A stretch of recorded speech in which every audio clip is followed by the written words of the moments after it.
Chapter 2043. Her man had vowed that he and his good brother, who was wandering in the martial arts world, had been betrothed to each other since a long time ago. No matter who did better or worse in the future, this marriage would not escape. She didn't take it too seriously. After all, she knew that although her man was amiable to everyone, he was actually very proud. Not everyone could make him nag for so long. Even when he sat at the same table as the county magistrate, no matter how much they felt like old friends at first sight and how watertight they were when drinking, her man didn't take those people in official hats seriously at all. On the contrary, when he drank with a few middle-aged men in the county yamen office, her man was more sincere and sincere. Therefore, she was a little worried. The brother that her man missed so much, the man that she and her two children only knew as Little Nyen, was definitely not simple.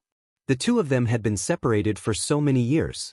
Even if they could meet again one day, would that person still cherish that brotherhood as much as he did with her man when they were at their lowest point? If that person was doing well, or even made a name for himself, would he still be able to treat her man as a brother? If not, how sad would her man be? Therefore, she hoped that person would come to drink with her man and call him brother. At the same time, she was afraid that if that person really came here, she would only bring them what old Master Lu said in his storytelling. Things remain the same, but people change. After the man heard his son's childish complaint, he patted the child's head and grinned. "Son, father promised you that your future wife would be this." The man gave him a thumbs up. The little boy was skeptical and muttered softly, "Don't be like little Xianxia on the street next door. Otherwise, I will take the wooden sword and run away from home to wander in the martial arts world." That little Xianxia who liked to pester him the most was not small at all. Her arms were as thick as his legs. The man smiled. "Little brat, running away from home. Can you bear to leave your parents?" The little boy was surprised. "I went to the river outside the town to wander in the martial arts world in the afternoon. I went home for dinner at night." His sister poked her head out. She put her finger on her cheek and made a face at her brother. The man and his wife looked at each other and smiled. She suddenly laughed and asked, "Why is our restaurant not selling that kind of green ant wine anymore? You're such a good businessman, yet you're competing with money?" The man shook his head and said, "I'm not selling it. I'm afraid that I won't be able to resist the temptation and will drink it myself.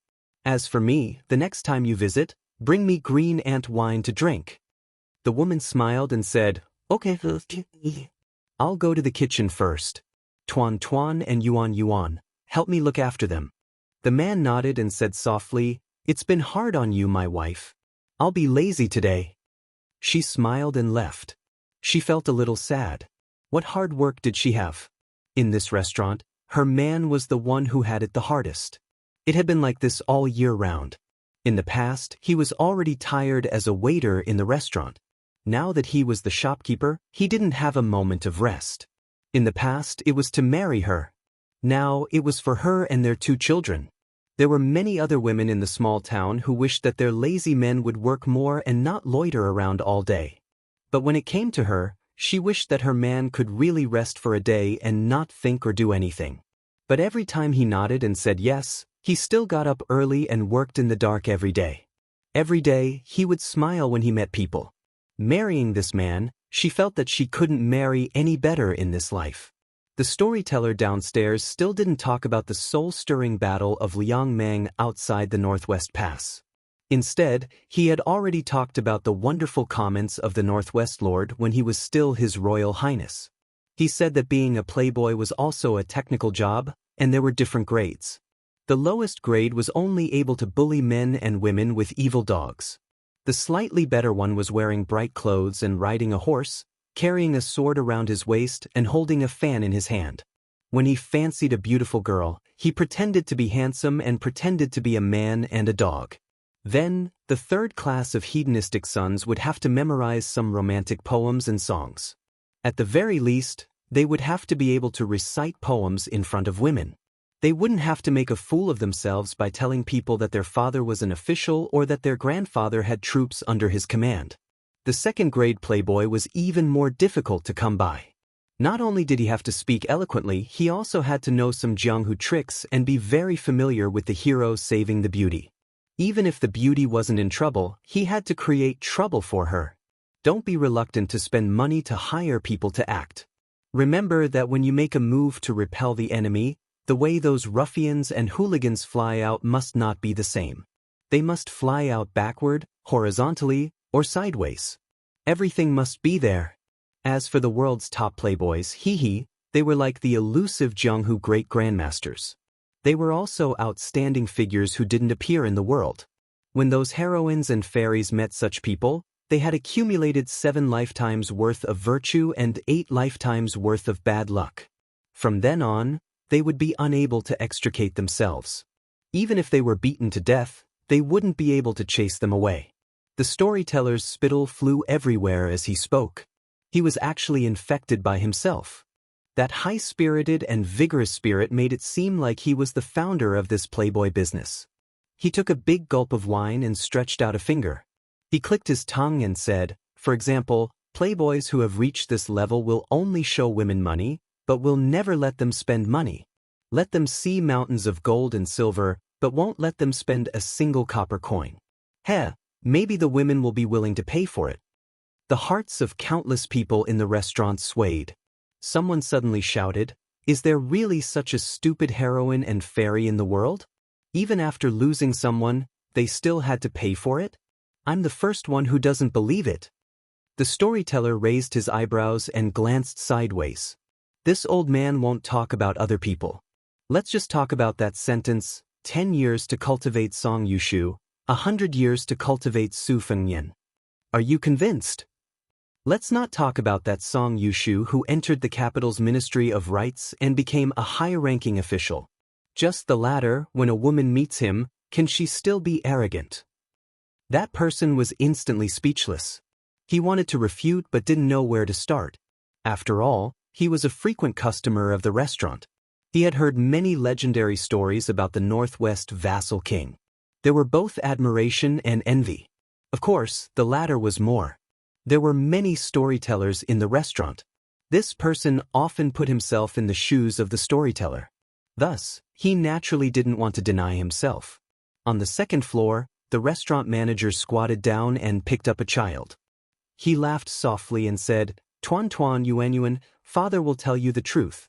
When father was roaming the Jianghu, there was also a woman who sincerely called you father and called father young master. Although she wasn't a famous fairy or heroine, she was much more powerful than all the heroines and fairies in the Jianghu. Therefore, only your uncle Xianxia is worthy of her. That kind of good lady, father feels that she's only slightly inferior to your mother. Tuan Tuan, if you still want to be a hero when you grow up, if you have the ability, find me such a lady to be our daughter-in-law." The little boy frowned and said seriously, "Father, I already have a daughter-in-law. I don't like to be a womanizer. Mother also said that a good man must be loyal to a lady." The man lowered his voice. "That's the reason. Your mother is not wrong, but the good ladies in the world usually admire heroes. Think about it, if she likes you but you don't like her, how sad would that lady be, right?" The child fell into deep thought. Between the daughter-in-law he had yet to meet and the good lady he had yet to meet, it was a battle between heaven and earth. The little girl said angrily, "Father, I'm going to tell mother that you made Tuan Tuan like so many ladies." The little boy rolled his eyes. The man's expression changed drastically. He coughed a few times and said earnestly to his son, "Son, when you grow up, you must listen to your mother and only treat one lady well. Just like father, do you understand? If you dare to be disobedient, father will spank your butt until it blossoms. Your mother won't be able to stop it." The little boy sighed heavily. Alas, it was hopeless. The good lady who liked him was gone before he even met her. It was not that he was not afraid of his father, but every time his gentle mother scolded him with a straight face, he was very, very afraid. The storyteller downstairs drank a mouthful of wine and said with a smile, "In the final analysis, if you want to punch a heroine and kick a fairy, it's very simple. As long as you are half as handsome as the Northwest vassal king, it's enough." Boos suddenly sounded in the restaurant. The old man suddenly slammed the gavel. startling the drinkers who were caught off guard. This old man was the first to say that the rise and fall of 1,000 years is the most difficult thing to think about. We are ordinary people in the streets and alleys. We are just ordinary people. We are neither emperors, generals, ministers, nor officials. If we don't think about it, then we don't think about it. But in the end, there are still some unfortunate people who have to risk their lives and stand there, unable to take a step back. They also don't want to retreat. The whole restaurant was silent. The storyteller told the story tirelessly. He said that over there, the soldiers Qi Lian Yundan, the battlefield was filled with white bones entangled with grass roots. He said that the Sword River was filled with wind and snow, the sand and stones were frozen and the horses' hooves broke away. He said that when the guest of the southern border dragon palace, Lu Long, died, he said that the husband did not shed tears and did not leave. He said that when the Wudong great spiritual master, Yu Xingrui, died in battle, his body was hit by 12 Beimeng arrows. He said that Beimeng attacked the city day and night without rest. The grassland army outside the city was densely packed like a swarm of locusts. The ants on the wall attacked the city. It was a shocking sight. The fire of war was bright inside and outside the Beimeng city. The battle was endless. He said that the battle of the Beimeng city lasted from the beginning of autumn of the 3rd year of auspicious charm to the beginning of summer of the 4th year of auspicious charm. The old man's tone did not seem to be very agitated. He did not deliberately exaggerate the tragic and stirring feeling. He was just like an elderly neighbor who was narrating the trivial matters of the family. Chapter 2044. The storyteller paused for a moment and drank a mouthful of wine. After putting down the bowl, he seemed to be asking everyone but also asking himself, we commoners, we don't know the height of the imperial court, we don't know the Jianghu, we don't know the life and death of the battlefield, but we do know the warmth and coldness of people's hearts, right? The old man suddenly raised his voice. Don't think. Unforgettable. The spectators and listeners were shocked into a shudder. Then the old man said that the Bailiang cavalry were the best in the world, their cold blades pointing everywhere, they were invincible and invincible. It was said that during the second siege of North Jebei City, the northern Mang barbarians were driven into desperation. Even half of the western capital of the southern dynasty was handed over to the Liuzhou Iron Cavalry with both hands. They were still attempting to break through the number 1 city of the northwestern border. He said that the white-robed monk of the 2 Zen temples, Li Xiaoxin, was wearing a snow-white kasaya and stood alone outside Bailiang City. I went from the south to the north. Whether I became a Buddha or not, I put it down. I, Li Xiaoxin, have come to see Buddha. It was said that before this battle had even ended, northern Liang's Ko Jianghuai, Xia Shibian, Chao Wei, Yu Wandao, and the former northern Mang's Winterobo King Jing Chong, these 5 famous generals of the present age, had joined hands to break through the northern Mang southern dynasty's central western capital. As he spoke, Ji Province General Yang Huchen, River Province General Kai Bai, and Ji Province Deputy General Han Fong resolutely gathered together, entering the grasslands from River Province's border together with Yu Province's remaining cavalry. Together with Lu Province's armored cavalry, they attacked the northern Mang barbarian army that was retreating from North Resisting City from the left and right like a turtle in a jar. He said that after that battle, the 3 military towns of Zhongzhong, Liuya, and Fuling were all broken and their people died in battle. He said that the partridge Zhou Kong personally went into battle 3 times and died on the battlefield. The Deputy General Li Yanchao took over the Tiger Tally and the right cavalry was left with less than 8,000 cavalry. In the end, there were less than 2,000 Bailiang frontier army in Huayang Pass. Corpses were everywhere inside and outside the city. After winter, the blood froze. Looking from afar, the Huayang Pass looked like a crimson pass. The northern Liang king personally led 10,000 great snow dragon cavalry, directly bypassing the defeated northern Mang's main army and making a long-distance raid to reinforce Huayang Pass. That northern Liang Protector General Chu Lushan was sitting on the horse path on the city wall that was piled with corpses, holding a cold blade in his hand. The storyteller stopped talking and lowered his head to take a sip of the strong liquor. He closed his eyes and was a little tipsy. The moon is small, and the truth is out. On the street of the restaurant, the sun was scorching hot. A yellow dog was lying on the ground, its head drooping and its tongue sticking out. Taiping dog. Inside the building, the old man raised the gavel high up.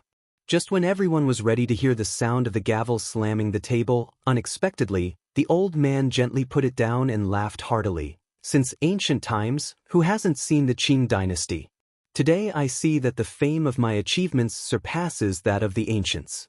In this part of the world, heroes are vying for supremacy while the smoke of gunpowder rises from all directions, and battles are in full swing everywhere.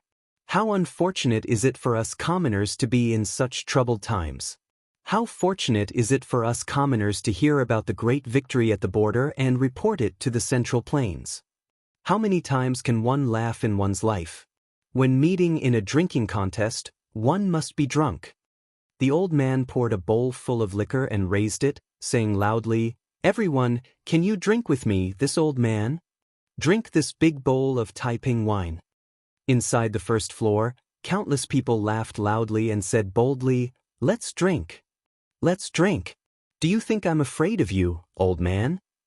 The old man laughed heartily and wiped the corner of his mouth. He slammed the bowl heavily. "I've talked about the battlefield. Allow me to repeat the same tune.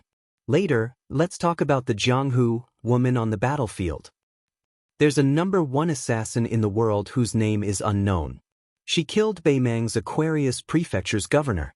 Our Wulin Alliance master, Mount Huishanzi of the Great Snow Plateau, almost took the head of Beimang's crown prince in the midst of millions of soldiers. There's a blind female zither player who is the third most powerful in the world. The sect master of Zhulu Mountain, White Robe Luo Yang, defended the east wall of the main hall alone at the last moment during the second defense of North Jiebei City. A woman in a red robe shuttled through Beimang's army as if she was in an unstoppable place. The female sword attendant of the Wu family's sword tomb carried the famous sword Su of Gojoseon on her back. She took the lead in every battle, and the king of Bailiang jokingly called her the white horse female lieutenant of Liangzhou.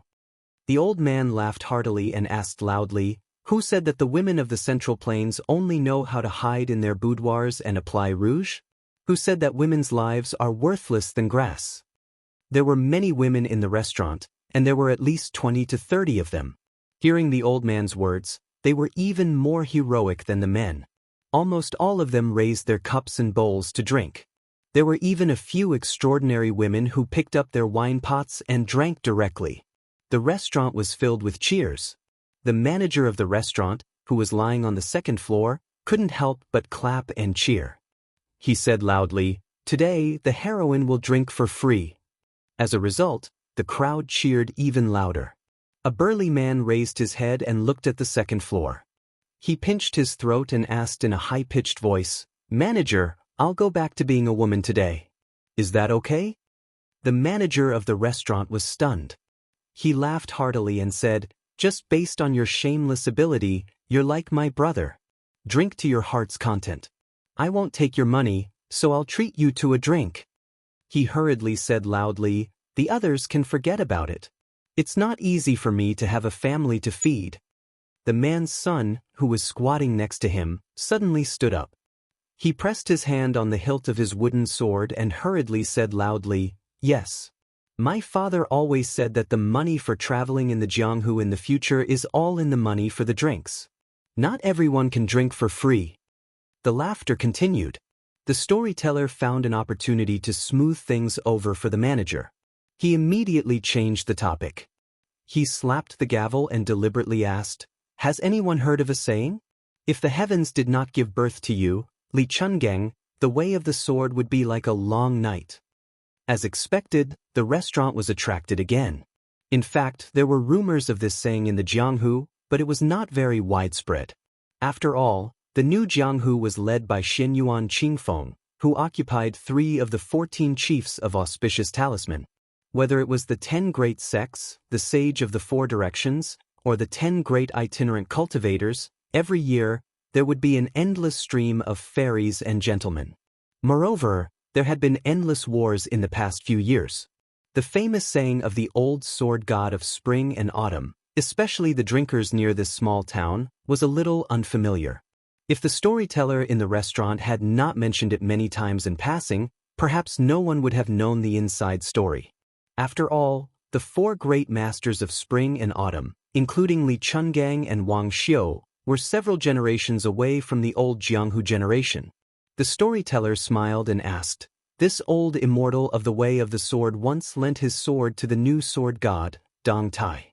Then this old man can't help but ask, if the heavens did not give birth to you, Dong Tai, what would happen to our world?"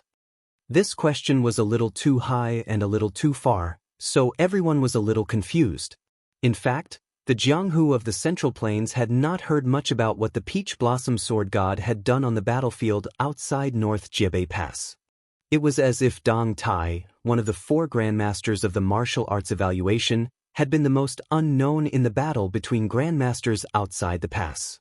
Just as everyone's curiosity was piqued, the old man slowly picked up the gavel with a smile. However, before the old man could hit the table, someone scolded jokingly, "Damn you!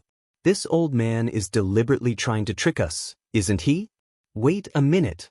Don't King say, if you want to know what will happen next time, listen to the explanation next time. I want to hear the answer today. As long as you are willing to tell me now, I, Guochunying, will buy the most expensive wine in your restaurant. 10 jars. How heroic! What a hero! I will have many children and grandchildren. Of course, if we were women, we would have warmed Guohaohen's bed long ago." The tall Guochunying stood in place with his arms crossed over his chest. He looked heroic, but in fact he was secretly laughing in his heart. He was wondering if 10 jars was too little. He was a famous wanderer in the local area. He had indeed traveled the Jianghu with a sword. He had seen many heroes and fairies. Of course, he had seen them from afar. He could recognize them at a glance. They could not recognize him even if they opened their eyes wide. One thing Guochunying was most proud of was that he had been to the snowfield of Mount Hui in Zhenzhou 4 or 5 years ago. After he came back, he told everyone how the moonless restaurant towered into the clouds and how the purple robe of Mount Hui comprehended immortality by watching the snow overnight. It was as if he was squatting behind the female chief at that time. The truth was that Guochunying had been to Mount Hui, but like most of the Jianghu people, he had stopped at the Bull Mound. The famous moonless restaurant, on the other hand, could be seen from afar.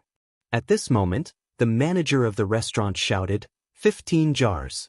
Hero Guo, do you have such heroic spirit? Guochunying suppressed the smile on his face and sneered deliberately, 15 jars is nothing. 20 jars. You can pick 20 tables of customers and have 1 jar per table. A waiter who was squatting on the stairs immediately shouted, "Okay. 20 jars of the best Jiangnan Huadiao." This old man Lu was a little worried. He was depressed. How could he know what would happen to the human world without the peach blossom sword god Dong Tai? In the old man's opinion, what would happen to the human world? What else could happen? His original intention was to casually throw out a chewy package, and when the drinkers dispersed, he could ask the shopkeeper for an answer. It should be known that the content of his daily storytelling was given in advance by the shopkeeper of the restaurant in detail. He was just polishing the details. At the critical moment when the old storyteller secretly looked at the second floor, hoping that the manager could help him out of the hole, there was a crisp sound of horse hooves on the bluestone street outside the restaurant. It sounded like a summer rainstorm. It sounded like the horses stopped outside the restaurant. Chapter 2045. This kind of horse was definitely a rare animal in this place where the scenery was beautiful and the scenery was short. Within a radius of 100 miles around the small town, it was likely that they could only see it in that small, half-abandoned relay station. Moreover, those 2 or 3 horses also looked old and thin. Outside the town, there wasn't even a county government. Only a few years ago, during the most tense period of the war, did they hear that a group of cavalry passed by outside the big neighboring county. There were only a dozen or so riders. Only later did they know that they were the scouts under the command of the King of Yen. They had seen those dozen or so riders. It was said that when they talked to people, their voices were louder and their waists were straighter than the bamboos on the mountain. Soon, a waiter ran out of the restaurant. His eyes widened and his face was full of disbelief. Were there really such guests who could ride horses to drink in their restaurant? The waiter counted and found that there were exactly one hand. There were a total of 5 riders. After the 5 people got off their horses, they didn't intend to tie their horses and went straight to the restaurant's door. Then the waiter swallowed his saliva and couldn't say anything. He didn't dare to say anything, because those guests were all immortal-like characters. The one in the middle was only dressed in green, and riding on his neck was a beautiful girl. He smiled brightly and looked up at the golden plaque with the words, "Brothers Restaurant." He said to himself, "These words are really ugly. Little sweet potato, far worse than your father, right?" The little girl put her sharp chin on the man's head and said slowly, Brother, restaurant. Alas, the name of this restaurant is really unpleasant to hear." The man smiled and said, "It's very pleasant to hear. That's why the words are so ugly. I'll endure it." On the man's left, there was a woman in white with 2 knives on her waist. A man? In short, it was hard to tell whether she was a man or a woman. On the man's right, there was a woman with a purple box on her back. The waiter didn't know much about the world. He just thought that although he hadn't seen the heroines of Jianghu, the 2 in front of him were definitely more beautiful than all the heroines of Jianghu put together. Behind the man, there was a woman in green with a slightly cold face. She wasn't so beautiful that she was frightening, but that was only relative. The waiter of the restaurant gathered his courage and asked in a trembling voice, "Dear guests, are you here to drink in our brother's restaurant?" The man smiled and asked, "Don't tell me you don't sell alcohol and can only eat and drink tea?" The waiter said awkwardly, No. The man waved his hand and said with a smile, "Don't worry about us. You do what you need to do." The waiter felt as if a heavy burden had been lifted off his shoulders, but he was also very disappointed. He couldn't care about anything else, so he lowered his head and jogged back to the restaurant. After this group of people crossed the threshold of the restaurant, the lobby of the restaurant quickly became silent. The green-clothed man in the lead glanced at the surroundings, and then he raised his head to gaze at the manager of the restaurant that was dumbstruck. The corners of his mouth curled up as he shouted loudly, "Waiter with the surname Wen." The appearance of this group of people was the strangest thing in the world. Therefore, when this handsome and elegant man's words sounded a little strange, no one cared. Not only the guests at the 30 tables on the first floor, even the guests at the dozen or so tables on the second floor stood up one after another and stood on the railing to look down at this group of distinguished guests. The manager of the restaurant, who had been lazily lying on the railing, had unknowingly straightened his back. For some reason, his eyes were somewhat red. After hearing the shout of the man at the entrance downstairs, he said with a hoarse voice, "Here." The pair of children beside the man raised their heads, wondering why their father was so unwelcoming. That man laughed loudly and asked, "Do you have good wine?" The manager of the restaurant on the second floor took a deep breath. "Yes." That man continued to ask, "Do you have good meat?" On the second floor, the crippled man who had already left the Jianghu for a long time yelled out, "Yes." That man paused for a moment and asked, "Do you have a wooden sword?" The man who had once walked the Jianghu with a dog paddle, and had also won the great title of Wenbusheng in the capital, grinned and said, "No." The man downstairs made an "oh" sound and said loudly, "Then do you have brothers?" The manager of the restaurant, who was no longer a wandering warrior with a wooden sword, this Wen Hua who had left the Jianghu in dire straits and then married and had children in his hometown, raised his arm that had not been broken and blocked his eyes, as if he did not want all the guests to see his appearance. With a suppressed sobbing tone, he smiled and said, "Yes. I have always had it." The little girl shouted worriedly, "Father?" The man carelessly wiped his arm and put it down. He smiled happily and said, "It's okay, it's okay.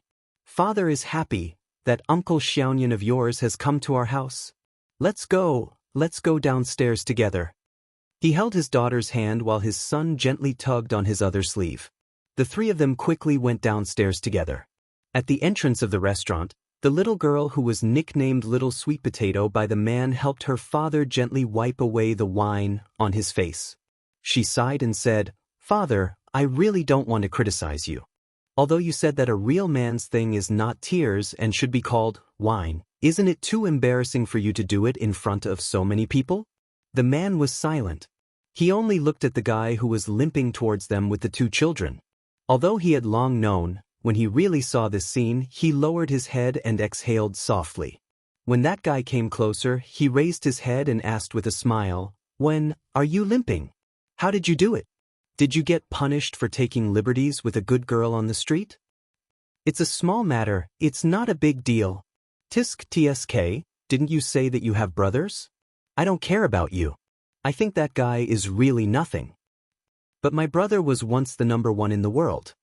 He used my sword moves and beat Tuoba Bodhisattva until he covered his head and fled like a rat. Do you have such a brother? Can you find someone with the surname Su for me in this world? Even half of it is your ability. There's really no way to find him. It can be seen that my luck is not as good as yours. My brother is not as good as yours. Yo, Su, your skin is no different from back then. But you're different." After Su said this, Wenhua wanted to say something but hesitated. In the end, he just rolled his eyes and gently pulled the two children who were hiding behind him in front of him. Then he patted the two little heads one after another. "My son is called Wen Liang. My daughter is called Wen Xiu. Her nickname is Tuan Tuan and Yuan Yuan. Very festive. Tuan Tuan Yuan Yuan, call Uncle Su. It's okay if you don't call him that." The two children were obviously a little curious and scared. They really didn't call him that. It seemed that this was a little awkward. Wenhua scratched his head. This was ridiculous.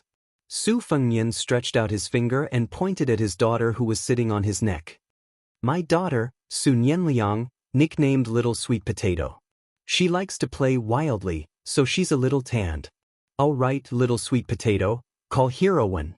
The slightly tanned Little Sweet Potato was much fairer than the little charcoal back then. She quickly whispered in her father's ear and asked doubtfully, "Father, shouldn't I call him Uncle Wen? Why do I have to call him Hero Wen?" Su Fengnian explained in a low voice, "That guy cares about face the most. Calling him Hero Wen is more useful than calling him Uncle Wen. Whether or not we can eat and drink for free later depends on you, my daughter." Wenhua, who had heard everything, muttered a curse. He no longer paid attention to this bastard surnamed Su. He raised his head and said with a smile, "Little Sweet Potato? You're so handsome. You must take after your mother. Fortunately, you look like your mother. If you take after your father even a little bit, you'll really be in danger in the future." Little Sweet Potato didn't listen to her father. She smiled and shouted, "Uncle Wen." After Wenhua heard this, he couldn't stop smiling. He quickly nodded and said, "Good girl. So good." Su Fengnian said helplessly, "Oh right, these two beside me. You can call them sisters-in-law. Remember, there's no difference in seniority. If you call them wrongly, you'll have to deal with it yourself. I'm the biggest daughter-in-law in the world. I'll only help beat you up." Wenhua first cursed, and then he looked at them and said in all seriousness, "Sisters-in-law, nice to meet you. My surname is Wen and my name is Hua. I once had too many nicknames, so I won't mention them for now. Unfortunately, I'm the older brother's surnamed Su. It's indeed a bit unfortunate for our family. In the future, I'll have to trouble sisters-in-law to take care of this good-for-nothing little brother of mine. Don't look down on him. Even if you really don't like him, that's fine too. You can just barely make do with him. Since you've accidentally married him, then you can only follow the man you marry." Su Fengnian had just put down Little Sweet Potato when he heard this nonsense. He couldn't endure it any longer, and he made a move to raise his leg and kick Wenhua. Wenhua tacitly raised his leg as well. However, it was obvious that this man had forgotten that he was lame at that moment, and he instantly staggered and fell. Su Fengnian quickly took 2 steps forward. After he held on to Wenhua's shoulder, he said in a light voice, "Wen, I'm sorry." Wenhua didn't mind and said with disdain, fuck off. I don't like hearing these words. Do you still want to drink?" Without waiting for Su Fengnian to say anything, Wenhua turned around and said loudly, "Today, the wine that everyone drinks in my restaurant is my treat." But in next to no time, Su Fengnian grabbed Wenhua's arm and covered his mouth, and Su Fengnian roared with laughter. "Heroes and heroines, don't take it seriously, don't take it seriously. We Wens are talking drunkenly. How can there be a reason in this world that we don't have to pay for our drinks in a restaurant? There's no such reason at all. After Su Fengnian let go of Wenhua's arm, Wenhua said shamelessly, I drank too much, haha, I drank too much. Wenhua, who'd incurred the wrath of everyone, tactfully made up for it. But all the drinks in the restaurant today are 20% off. That's more like it. After that, Wenhua gave the storyteller a look, indicating for him to continue telling the story and just say whatever he wanted. In the end, Wenhua led Su Fengnian's group up to the second floor.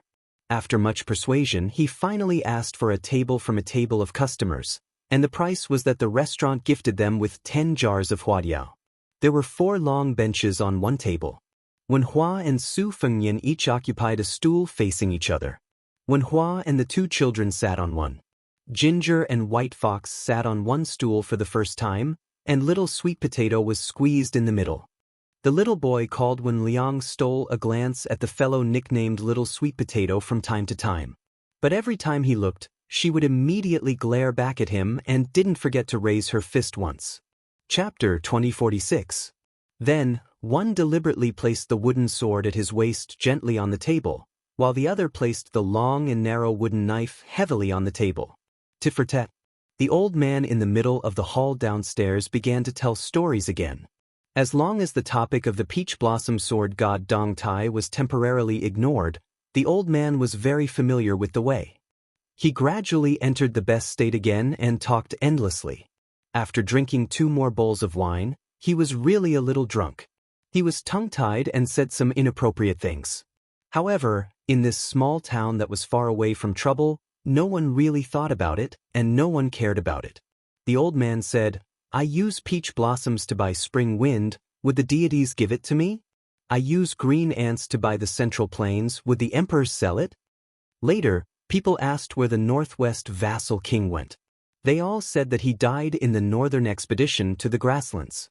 Some said that he died of illness on the way to the capital, but some said that he took off his armor and retired. The old man stretched out a finger and shook it. He sighed with emotion, dead, of course he's dead. Think about it, he fought with Tuoba Bodhisattva in the western region, the Longyan Plains, and the Beijua city. Not to mention those endless celestial deities. After that, he led the cavalry under his command to the north to attack the grasslands. Alas, our young vassal king with a different surname has accumulated too many injuries. It's really difficult to recover from them. What a pity! Heaven is jealous of heroic talents. You hit the nail on the head. On the second floor, Su Fengnian almost spat out a mouthful of wine. He stared and said, You also taught him this? Wenhua said unhappily, This old man Zhang made it up himself. I feel quite comfortable listening to it. Soon, the person downstairs said again, Scholarly honors are only taken from horses. Take off the saddle and temporarily enter the restaurant. What a good, take off the saddle and temporarily enter the restaurant. If that king of Bailiang was still alive, and if he could come to this restaurant, this old man Zhang would be willing to bow to him and not raise his hands. Su Fengnian said with a smile, It sounds quite comfortable. Wenhua grimaced. I'll deduct his wages later. At this moment, Wenhua's wife jogged up the stairs. When she saw this table of people, she was slightly embarrassed, and for a moment, she bit her lips and didn't know what to say. Su Fengnian immediately stood up and said in a deep voice, Su Fengnian greets sister-in-law. Not only Su Fengnian, even Ginger Mud and White Fox Face stood up. Little Sweet Potato even shouted in a crisp voice, Hello, Auntie. My name is Little Sweet Potato. Oh, that's not right. My name is Su Nianliang. Nian as in Nian, Liang as in Bailiang. She hurriedly curtsied to Su Fengnian, and then smiled at the 2 sisters-in-law who could make all the women in the world feel ashamed of their inferiority. Finally, she smiled at the cute Little Sweet Potato and said softly, Hello, Little Sweet Potato. Little Sweet Potato responded with a big, bright smile. Su Fengnian said softly, Sister-in-law, please take a seat. She said apologetically, I won't sit. I'll go to the kitchen and cook some dishes for you too. I'm not good at cooking, please don't take offense. She clenched the corner of her clothes with both hands. Even if her man's brother was amiable and easier to get along with than she had imagined, she was still very nervous. She hesitated, looked at the man who turned to smile at her, and mustered up her courage to say to Su Fengnian, "Ever since I met Wenhua, he has been talking about you." "Has he really?" "In this life, other than his own brother, he only sees you as a brother." "Sorry, I'll go downstairs first." Before Wenhua and Su Fengnian could say anything to persuade her to stay, she had already turned and went downstairs. Su Fengnian said, "The reason you can find such a wife is because of this." He stuck out his thumb. Wenhua puffed out his chest and said with a matter-of-fact face, "Who am I?" Su Fengnian snorted and stuck out 2 fingers. "Unfortunately, I'm still a little stronger than you." "Now I have." Before Su Fengnian said the word, "two," proudly, Jiang and I snorted coldly and Bai Hu glanced at him coldly. There was only half a pot of wine left by the guests on the table, and it was quickly distributed to the 2 of them. Su Fengnian coughed and raised his eyebrows. "Where's the wine?" Bai Hu stood up and sneered, "I'll go get it. Remember to drink well later, drink slowly." Su Fengnian sat upright and still, as if he was going to die, and nodded vigorously. Jiang and I also stood up. "I'll go to the kitchen to help." Little Sweet Potato cleverly echoed, "I'll go too." When Hua rubbed his daughter's head, Yuan, help lead the way. The little girl was thin-skinned. She finally mustered up the courage to call Uncle Su or Uncle Xiaoyan. She did not expect that after the guy made a face at her, she was scared off and quickly ran away. The little boy, Wen Liang, was the last to move.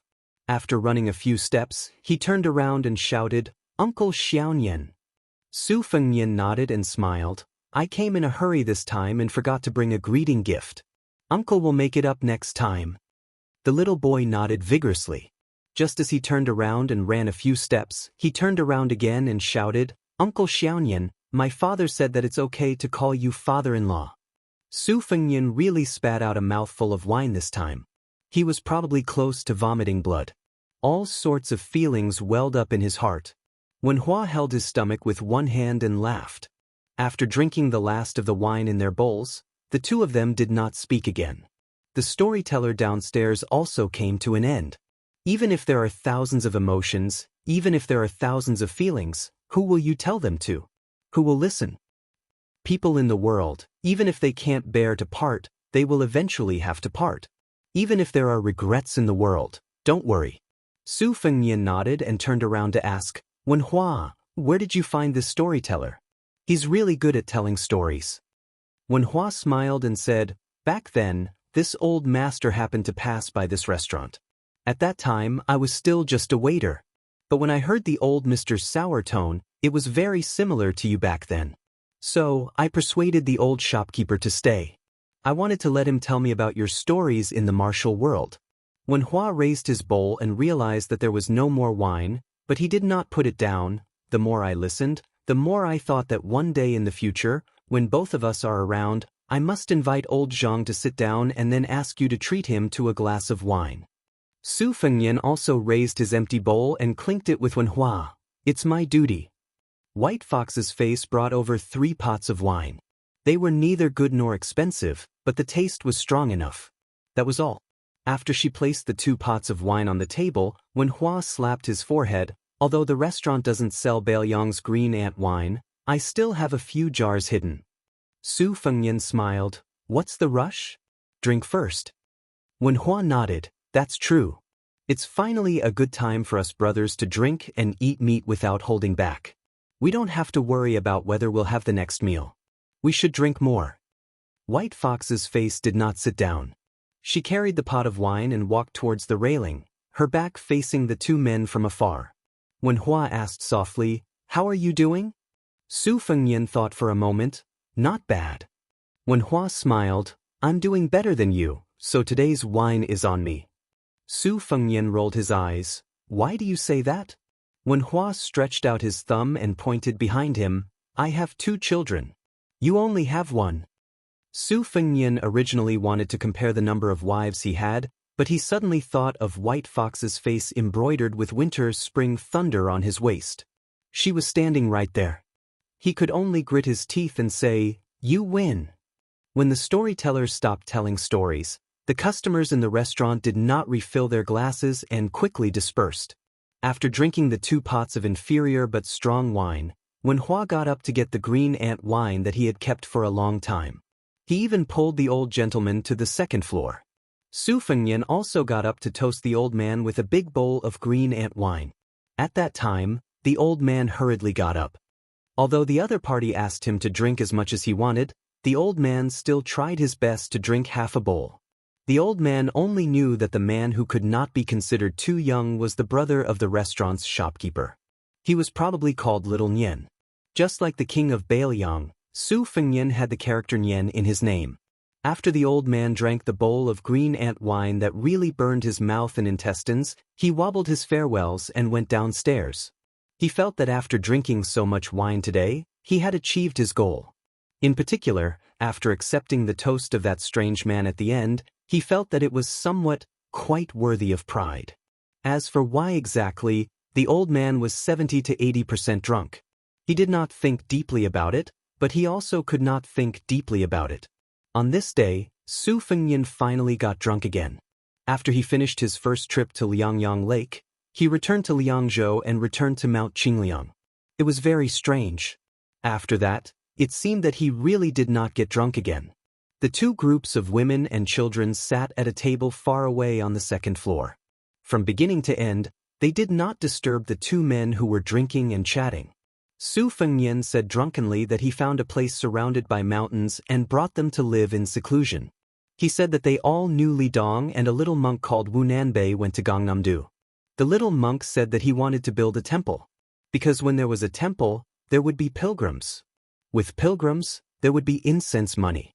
With incense money, even if he could not become a Buddha and burn Buddhist relics, he would still have money to buy rouge and face powder for Li Dong. He said that his younger brother, Su Longxiang, also found a wife that he was satisfied with.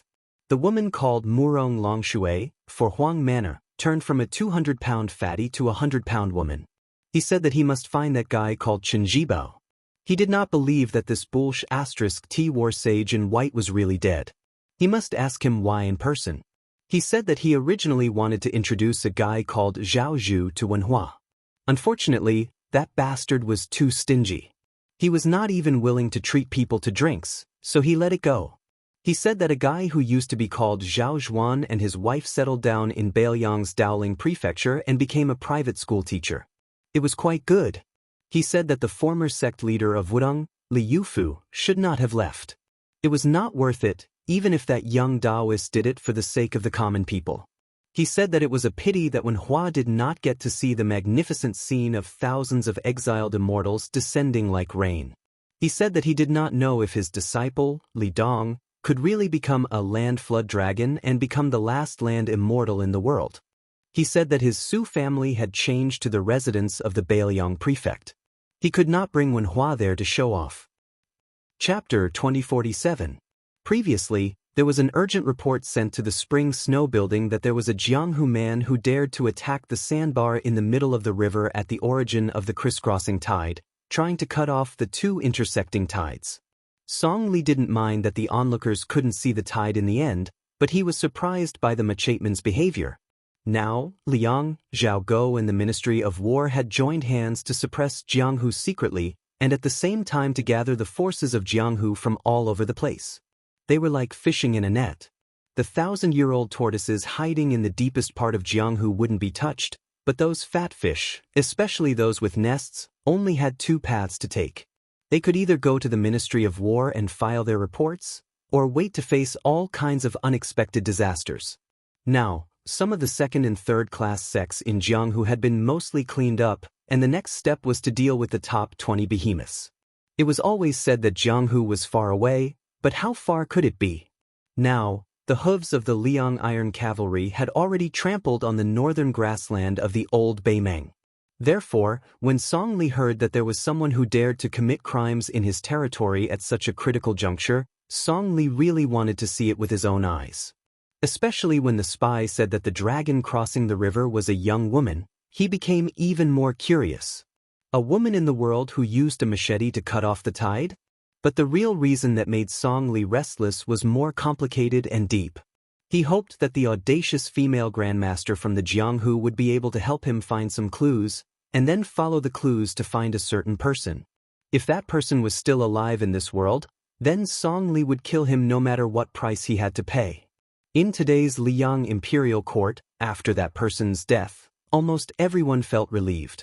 The old Beimang officials who had lost their territory because of the defeat felt this way, such as Zhong Shuntong and Zhong Tan, who had made a comeback, and the civil and military officials of Nanjiang who followed the true dragon to the north, and even the two scholars of Jiangnan and Liao were no exception. This kind of feeling could only be understood, but not described. Even though the officials from Beimang were gathered in the capital, as long as they thought that that person was gone and would not appear in the future, they felt that it was not unbearable for the Liang party, which was still in its embryonic form, even if it eventually became the general trend. How could the Central Plains be unfamiliar with the struggle between factions in the imperial court that was always the same? Fighting back and forth, at most, they would be spat at in the imperial court, but they would never be stabbed by someone's knife and bleed a few pounds of blood. From now on, the Bailiang Dao was still the Bailiang Dao, and the Bailiang Dao was still the Bailiang Dao. However, the Dao of the Su family would stop at the 6th generation of Su Dao, because the Bailiang Palace had become the most magnificent official residence in the world. Song Li knew that person was definitely not dead, even if His Majesty personally said that he was dead. How could the merit of supporting the emperor and the official who followed the emperor compare to the irreplaceable merit of killing that person? The key was that this irreplaceable merit would not be so great that it would shock the emperor, because His Majesty knew, he knew, and a few important officials who were qualified to come into contact with that level knew. Other than that, no one else knew. Whether or not Song Li, who was destined to be unable to gain merit on the grasslands, could smoothly change the peace character to the conquest character in 10 years depended on this one move. Song Li knew very well that of the 4 conquest generals, other than Wu Zhongshuan who had taken the initiative and kept the title of Southern Conquering General, the Emperor Zhao Zhu, in order to keep the imperial court in check, would definitely have one person from the Liang faction and one from the Nanjiang faction. Then, there was only a literal position left. If Zhao Zhu, in order to appease the old officials of Great Peace City of the previous dynasty, gave out another conquest character, then where would Song Li be in the future? Would he be cooped up in Guangling Dao as a deputy provincial governor for the rest of his life? Moreover, the position of Jidushi in the future would only be a nominal position, and its weight would be far inferior to that of the administrator.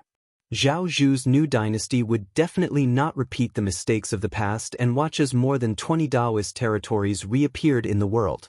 Song Li did not act rashly and alert the enemy. He ordered the elite cavalry to not move. He only mobilized a large number of secret spies that he had carefully cultivated according to Bailiang's method of raising water and raising eagles, as well as a dozen or so Jianghu dogs with extraordinary martial cultivation. He was going to cast a long line to catch a big fish for the woman whose identity he did not yet know. Zhao Go, who was familiar with all kinds of inside information in northern Liang, had almost died during the auspicious talisman era. Moreover, after the death of Yuan Benshi, the teacher of half-tongued emperor, he completely lost control of the spy network in northern Liang. The successor who took over from Yuan Benshi had always been shrouded in mystery. Even Song Li had no way of knowing the identity of the successor. He only heard that the successor was an old official of the previous dynasty and was almost blindly trusted by the new emperor Zhao Zhu. Song Li did not dare to pry into it because it was a king's reverse scale. How could he not know Zhao Zhu's nature? The true nature of an emperor. What was the relationship between Zhao Zhu and that person? They were true friends of life and death. Otherwise, how could that person have come to Great Peace City alone? How could he have been surrounded by hundreds of Jianghu experts and more than 30,000 armored soldiers? How could he have been seriously injured and died in Wuying Palace? On the bottom line, Zhao Zhu's tolerance was in line with his identity as a wise ruler. Once he crossed the line, Zhao Zhu's iron fist and cold-bloodedness made even Song Li tremble with fear. Back when he had taken Great Peace City, Zhao Zhu had Jiang Fuding and Linya, 2 martial grandmasters, charge out with only a dozen or so cavalry. Including the main general, the 3 military officers were all sent back with their heads. Even someone as ambitious as Song Li had to admit that Zhao Zhu was the person most suited to be emperor in the world. Even that person was not as good as Zhao Zhu. Song Li gazed into the distance with complicated thoughts. He saw the line of tide surging over like a snow-white wall. The water splashed and shattered like pearls and jade, and the sound was like thunder. It was like the disbanded Bailiang Great Snow Dragon Cavalry on the battlefield, and the 10,000 cavalry that had come to Jiangnan in the second year of the Xiangfu years. It was magnificent and could not be any more magnificent. The corner of Song Li's mouth rose as he murmured in a small voice, "Let's go."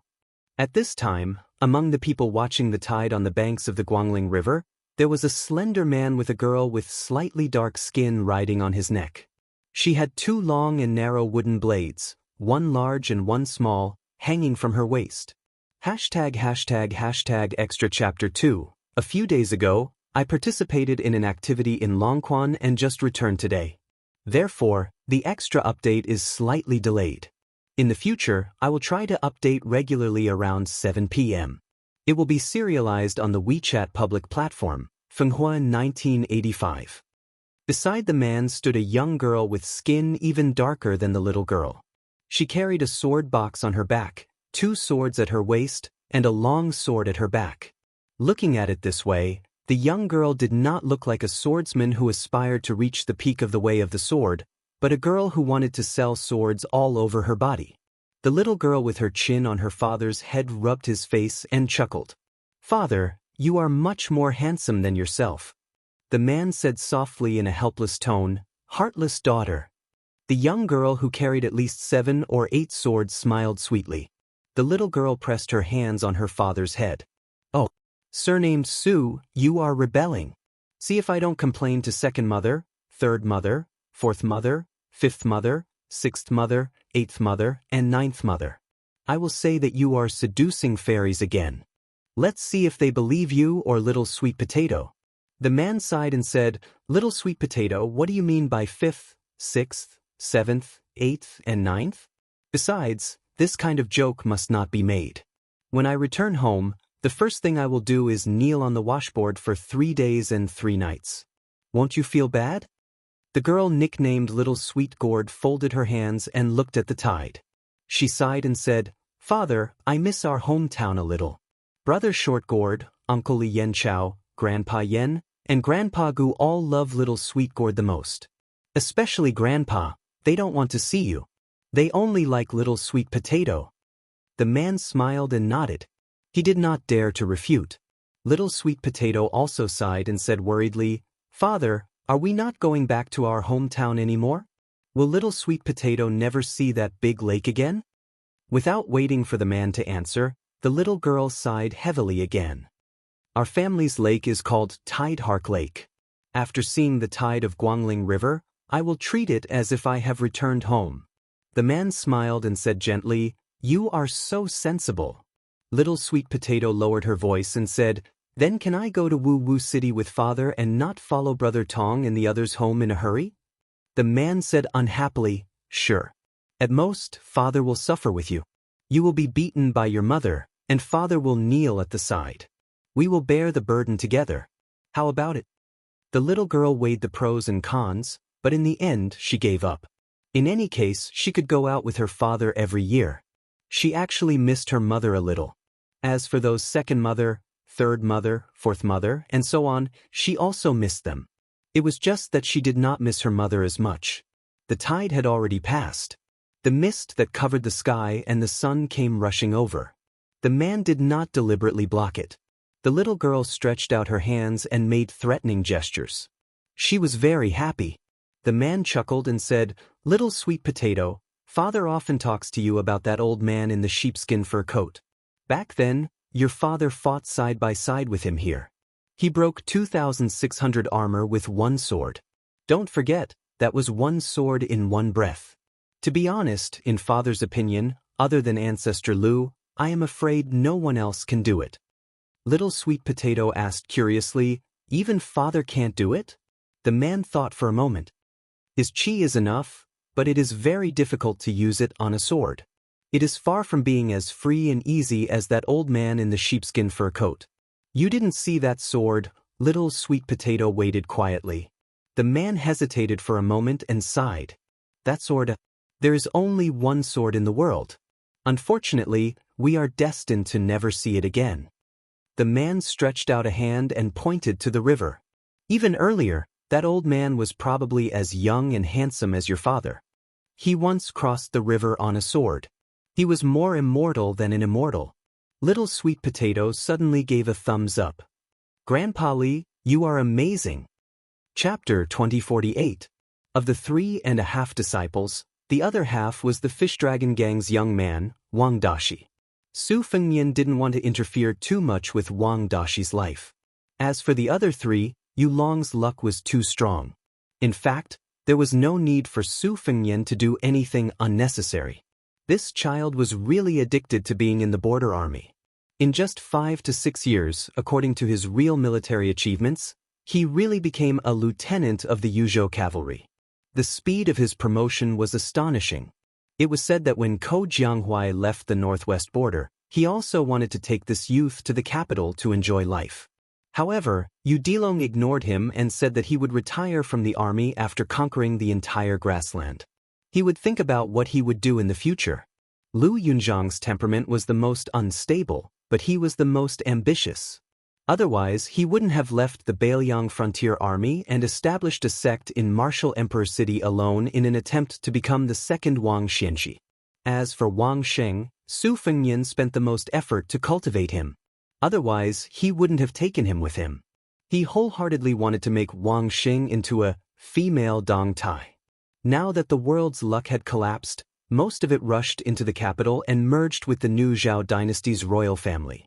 Therefore, the achievements of the world's martial artists in the next 60 years largely depended on how much luck they could absorb or steal in the next 10 to 20 years. Yu Dilong insisted on staying in the Bailiang frontier army, which was a great opportunity. Because the luck of the Yelu and Murong families on the grassland was flowing to the capital of Liang, Yu Dilong was close to the capital and naturally benefited greatly. Now that most of the qi cultivators in the world had died, especially the great qi cultivators, it was unlikely that anyone would be able to see through the mysteries of heaven and be willing to reveal them. The two of them walked to the place where the horses were tied. Previously, the riverside was crowded with people. There was no lack of half-baked officials and hedonistic sons. This group of people couldn't go to the spring snow building, which was the best place to enjoy the scenery, but they didn't want to go with the flow. Therefore, they temporarily built a rough and sturdy wooden platform. The nearby area naturally formed a place for horses and carriages to gather. Some active businessmen helped people take care of the horses and carriages there. Dozens of wooden stakes were set up by the roadside to tie the horses. In addition, the noble families had groups of strong servants to take care of the carriages, so no one dared to steal the horses. By this time, most of the sons of the noble families had already left. Only a few horses were left tied to the wooden stakes. They couldn't be considered good horses, but this was normal. The world's best horses were all under the buttocks of the border troops galloping on the grassland. The second best horses were also raised in Bailiang's Lianglong pasture and Jizhou's Yulin horse ranch. The second best horses were also raised in the large horse ranches in Bailiang's Lianglong pasture and Jizhou's Yulin horse ranch. When they walked together, Su Fengnian, who was wearing a root-like mask, and Wang Sheng, who was carrying a sword and a case on his back, discovered that there was a commotion and a dispute. It turned out that there was a young master who accidentally lost the bamboo tablet that the merchants had previously distributed. When he went back to get his horse, he was temporarily hired by the merchants to make things difficult for him. Originally, if the young man was more sophisticated, it would actually be a small matter to spend a few hundred copper coins. However, in the end, he was a young hero who was inexperienced and easily became hot-blooded. He was thin-skinned and suffered a loss. After several rounds of pushing and shoving back and forth, he wanted to draw his saber at the slightest disagreement. The young woman accompanying him, who was the same age as him, couldn't stop him no matter how hard she tried. Her delicate and pretty face was filled with embarrassment, but it couldn't be said that she was frightened or panic-stricken. Those who lived at the bottom of the Jianghu couldn't be compared to those high and mighty immortals who flew here and there to fight. They were neither dragons who crossed the river nor tigers who sat on the ground. They were just small fish and shrimps in a rotten swamp. It was inevitable that they would be covered with the smell of dirt. Therefore, they always liked to fight one-on-one. Moreover, it was the kind where the old man led his brothers to fight one-on-one. If the young machete man who couldn't stand being teased decisively drew his saber, it would be fine. Perhaps it could even frighten people. However, for some reason, when the young man drew his saber halfway out of its sheath, it seemed that he remembered some sect rules. In the eyes of those ruffians and wanderers, of course, he was an embroidered pillow with a straw belly. As for the beautiful woman who was implicated, their words became more and more frivolous and obscene. The young machete man who had never been humiliated like this had his eyes bloodshot. It was obvious that he was extremely angry. His whole body was trembling, but the hand that held the saber was still very steady and motionless. When a person has practiced the saber to such a level, even if one doesn't talk about the level of the saber technique or the good or bad moves after drawing the saber, once one has the meaning, it means that one has truly reached a higher level. In the future, one's path of practicing the saber will only become wider and wider. However, if he dared to kill someone here, with the current situation of Guangling sect, even if this young man's path was wide, without his head, he would not be able to continue walking. When the young machete man saw that the ruffian dared to extend his hand to touch the chest of the woman beside him, he completely exploded. The speed of the saber was so fast that those ruffians who couldn't even be considered half a Jianghu person could not see it clearly. The local ruffian who was scared stiff was dumbstruck. He blinked his eyes and only saw a trace of the saber tip in front of his eyes. His forehead was somewhat cold, perhaps because the tip of the saber had pierced through it. He had the demeanor of a general and did not move at all. Of course, it was not that he really had the courage to be fearless when facing the saber tip, but that his 3 legs were so scared that they were weak and could not move. The young machete man who had almost split the man in half was also somewhat scared. His face was flushed red, and his expression was complicated as he turned his head to look at the person holding the saber with 2 fingers. Su Fengnian's 2 fingers pressed down on the spine of the good saber, and he smiled. "Young hero, you have to change your temper in the future. When you meet this kind of person who doesn't have eyes and can't be reasoned with, just announce your Jianghu name and sect. It will most likely work. Even if it doesn't work, don't kill people so easily. The government is not to be trifled with." The young machete man took a deep breath and gently pulled out the saber. The uninvited guest with an ordinary appearance also took the opportunity to release his fingers. The young machete man put the saber back into the scabbard and saluted, "I have learned." The beautiful and gentle woman smiled at Su Fengnian and said, "I am Gao Tengyan of the Spring God Lake's Big Dragon Gang. My father is Gao Biaoyao. May I ask if Senior can come to my humble home for a chat? My father loves to pay respects to the heroes of the world. That's why he has the slightly famous Chivalry Hall. Every time a hero comes, a chair will be placed there. Now there are 26 chairs. Manor Master Tong of Jinsua's Saber Manor has recently received a cordial invitation from my father. He may appear. If Senior is willing to go." Su Fengnian interrupted the woman's words and tactfully declined, "I won't impose on you. Besides, I'm not famous in Jianghu. How can I be on the same level as that female saber saint in your Chivalry Hall? Master and disciple have urgent matters to attend to, so we'll take our leave first." The woman frowned imperceptibly, as if she was wronged and resentful. However, in the depths of her naturally charming eyes, there was a hidden killing intent. She quickly smiled and said, "If that's the case, I hope Senior will come visit us when you have the time." Su Fengnian laughed heartily and said, Of course. I've long heard that the Big Dragon Gang recently picked up a huge rock from the Spring God Lake. Even the Spring Snow Building can't compare to it. If there's a chance, I'll definitely go. There are more than 100,000 words of extras to read on WeChat's official account. I won't continue to update here. WeChat's official account, Fenghuan 1985, ### extras chapter 4x00A0. To read more extras, please follow my WeChat's official account, Fenghua 1985, people who watch the tides year after year will not be satisfied until their hair turns white. From the spring and autumn sword to Yonghui, then to Xiangfu, until today's Xianxia, the tides come every year. People with white hair leave every year. Just like the spring and autumn sword and armor Li Chungang in Jianghu, the Su family in the northwest frontier fortress, and the great snow dragon cavalry in the Bailiang frontier army, they will also gradually disappear in the surging river as the old people gradually pass away. Zhao Yi, the prince of Guangling who met a tragic end, once said at the celebratory banquet after the pacification of West Chu that there were only 5 people in his life that he wished to be safe and sound.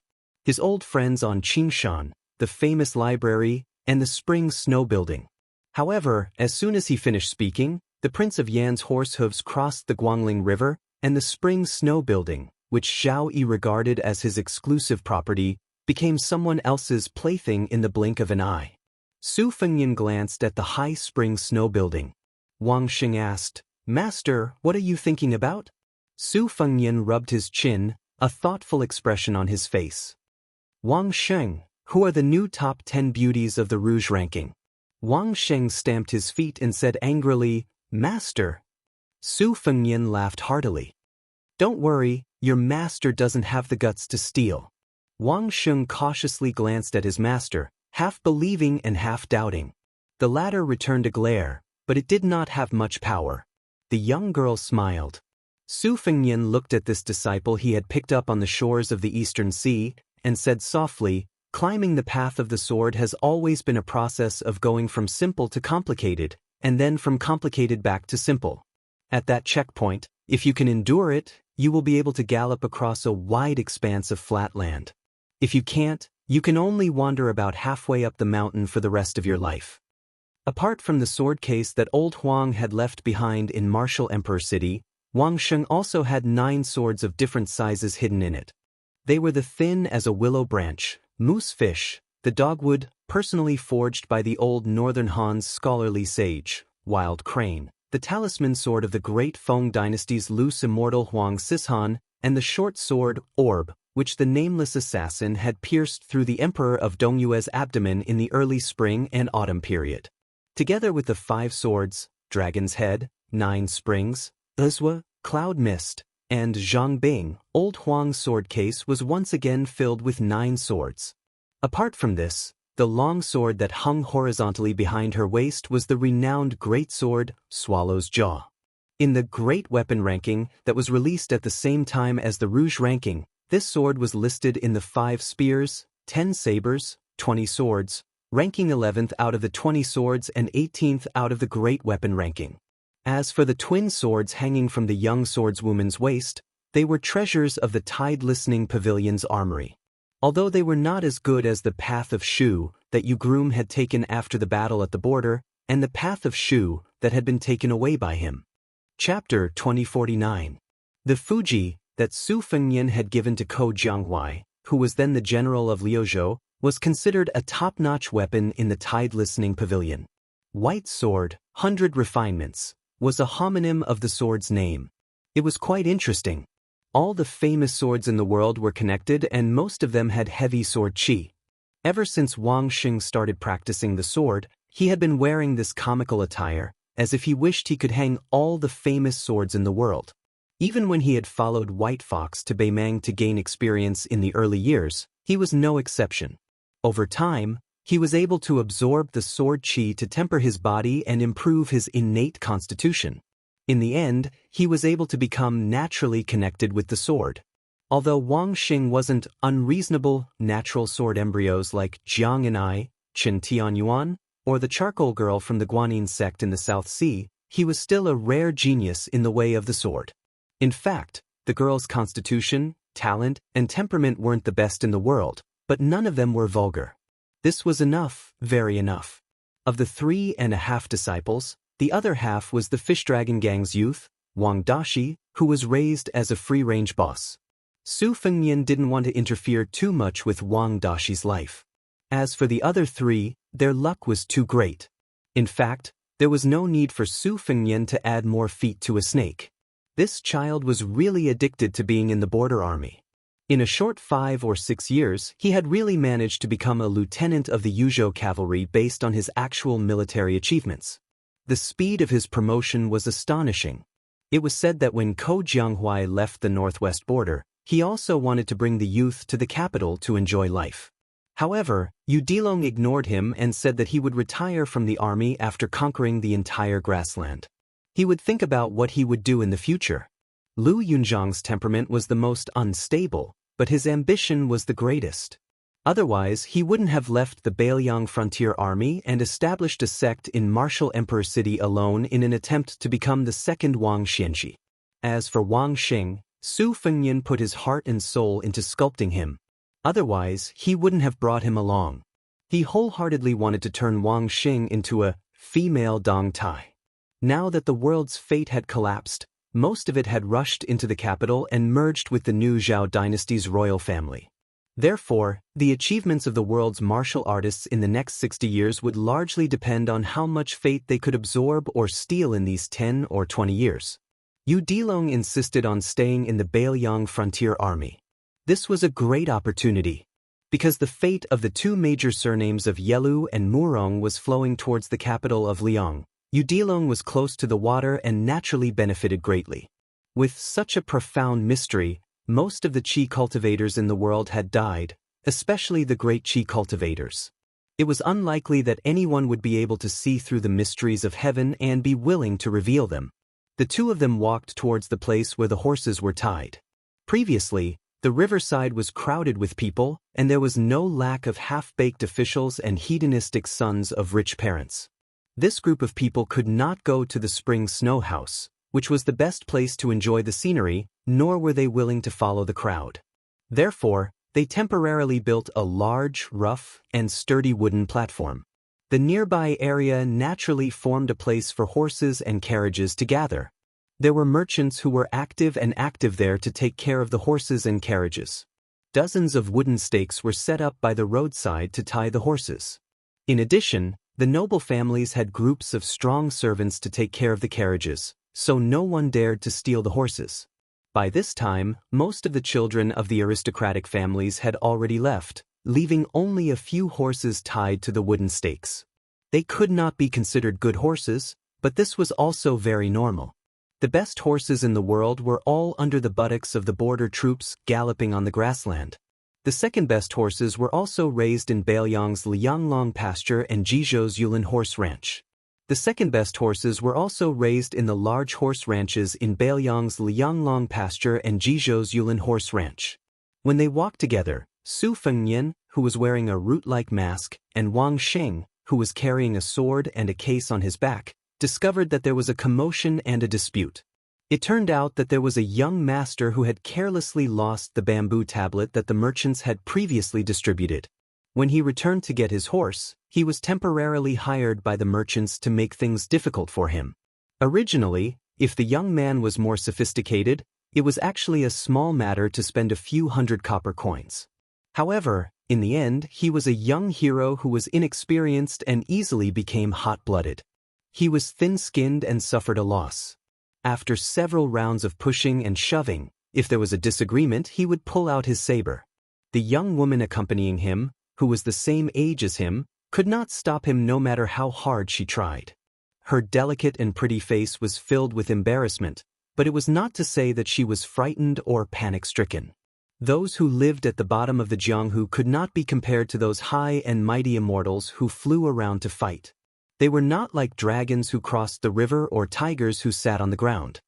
They were just small fish and shrimps in the mud.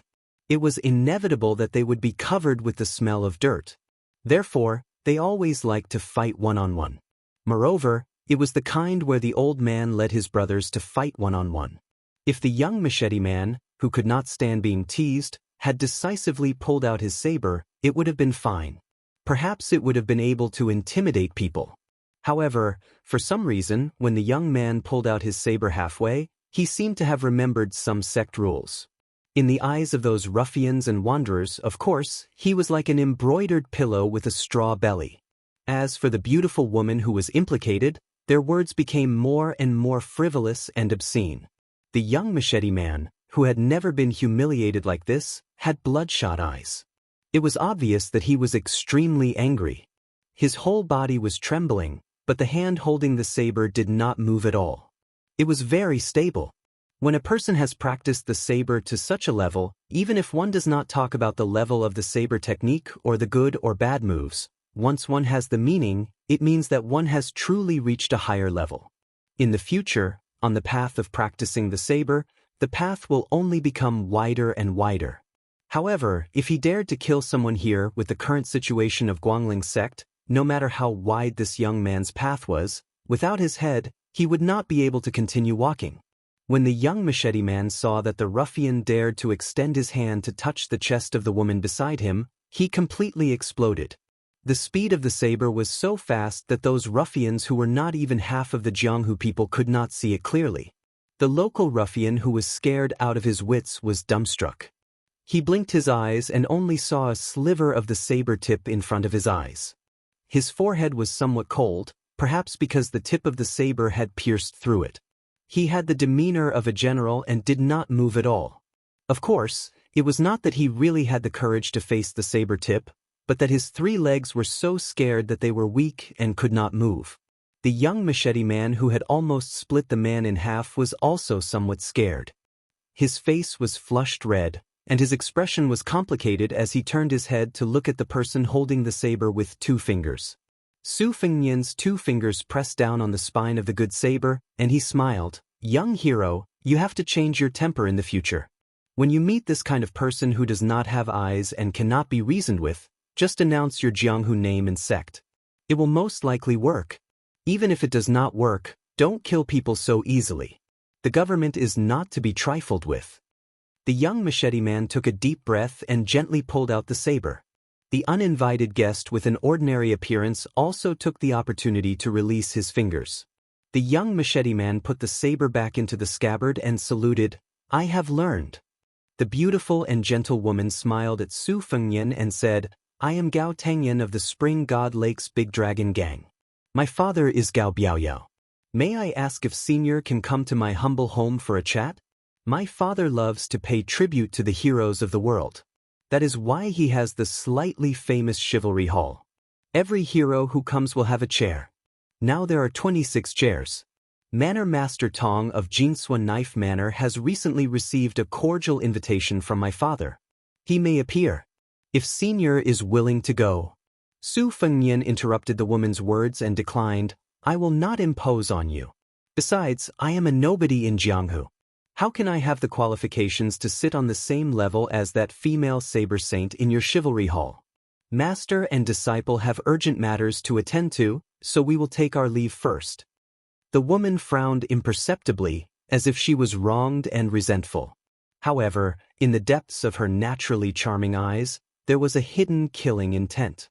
She quickly smiled and said, "If that is the case, I hope Senior will come visit us when you have the time." Su Fengnian laughed heartily and said, Of course. I have long heard that the Big Dragon Gang recently fished up a Spring God Lake stone that is as large as a mountain. Even the Spring Snow Building cannot compare to it. If I have the chance, I will definitely go. ## extra chapter 5x00A0. To read more updates, please follow my WeChat public account, Fenghua 1985. At that moment, she even felt that if she married Song Qiumu today, she would be able to see this female saber saint once or twice every few years. Then her life would be worth it. This was not only because Gao Tangyan was snobbish, but because Tong Shanchuan's current status in Jianghu was too high and too detached. Compared to Taibai sword sects Qin Tianyuan, who wantonly squandered his talent and abandoned himself, Tong Shanchuan's courageous progress on the path of martial arts was particularly eye-catching. It was said that Ko Jianghuai, who entered the capital's Ministry of War as the right assistant minister because of his military achievements, was shocked when he saw her at the border of Ji province. However, this great marriage that should have been passed down as a legend in the imperial court ended without any results. Tong Shanquan indifferently shook his head in the face of Gao Tangyan's almost servile invitation. He said, "I appreciate your kindness." Then, Tong Shanquan disappeared in a flash. Song Qiumu smiled bitterly. The manor master's unreasonable reply was not surprising.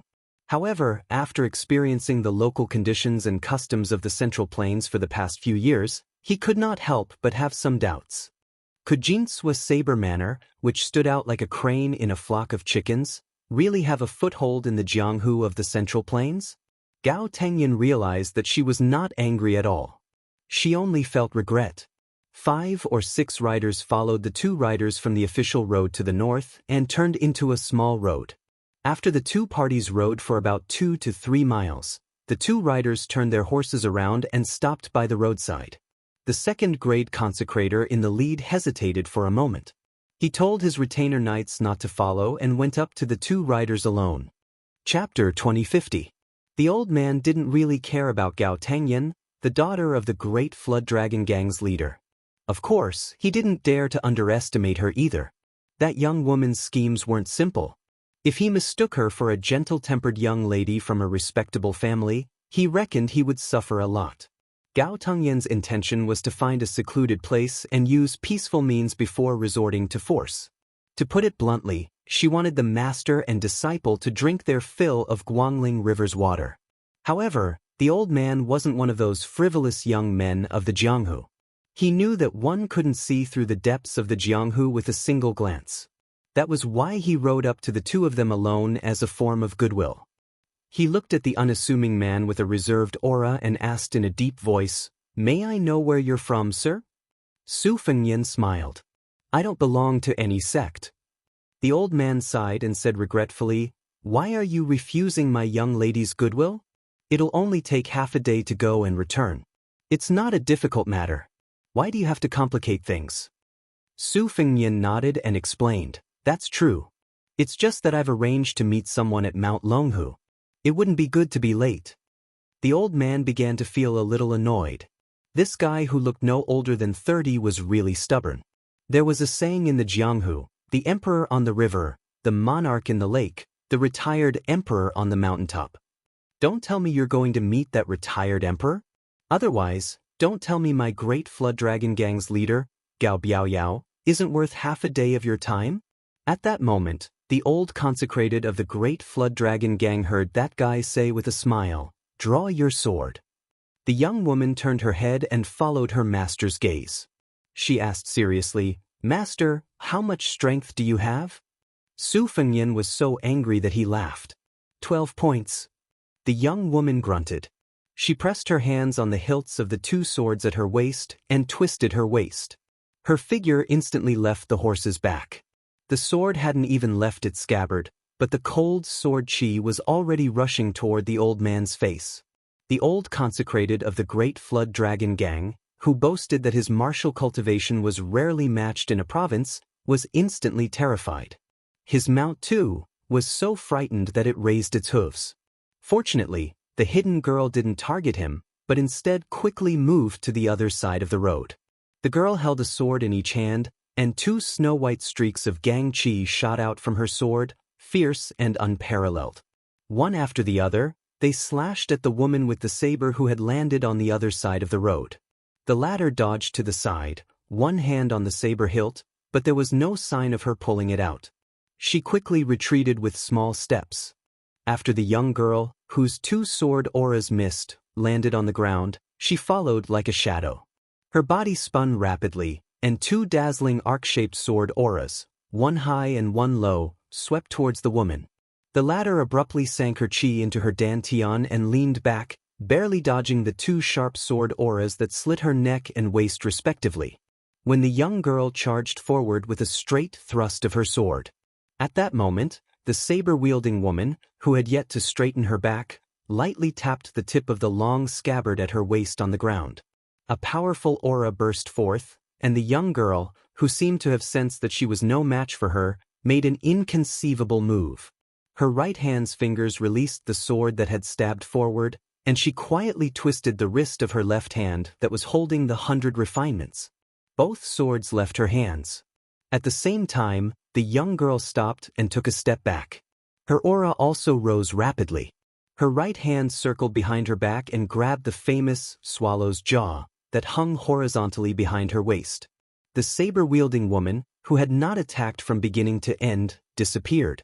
Of the two long swords that had left the young girl's hands, one was slanted downward, and the hilt was raised high. The tip of the white sword was pointed straight at the woman's chest before she disappeared.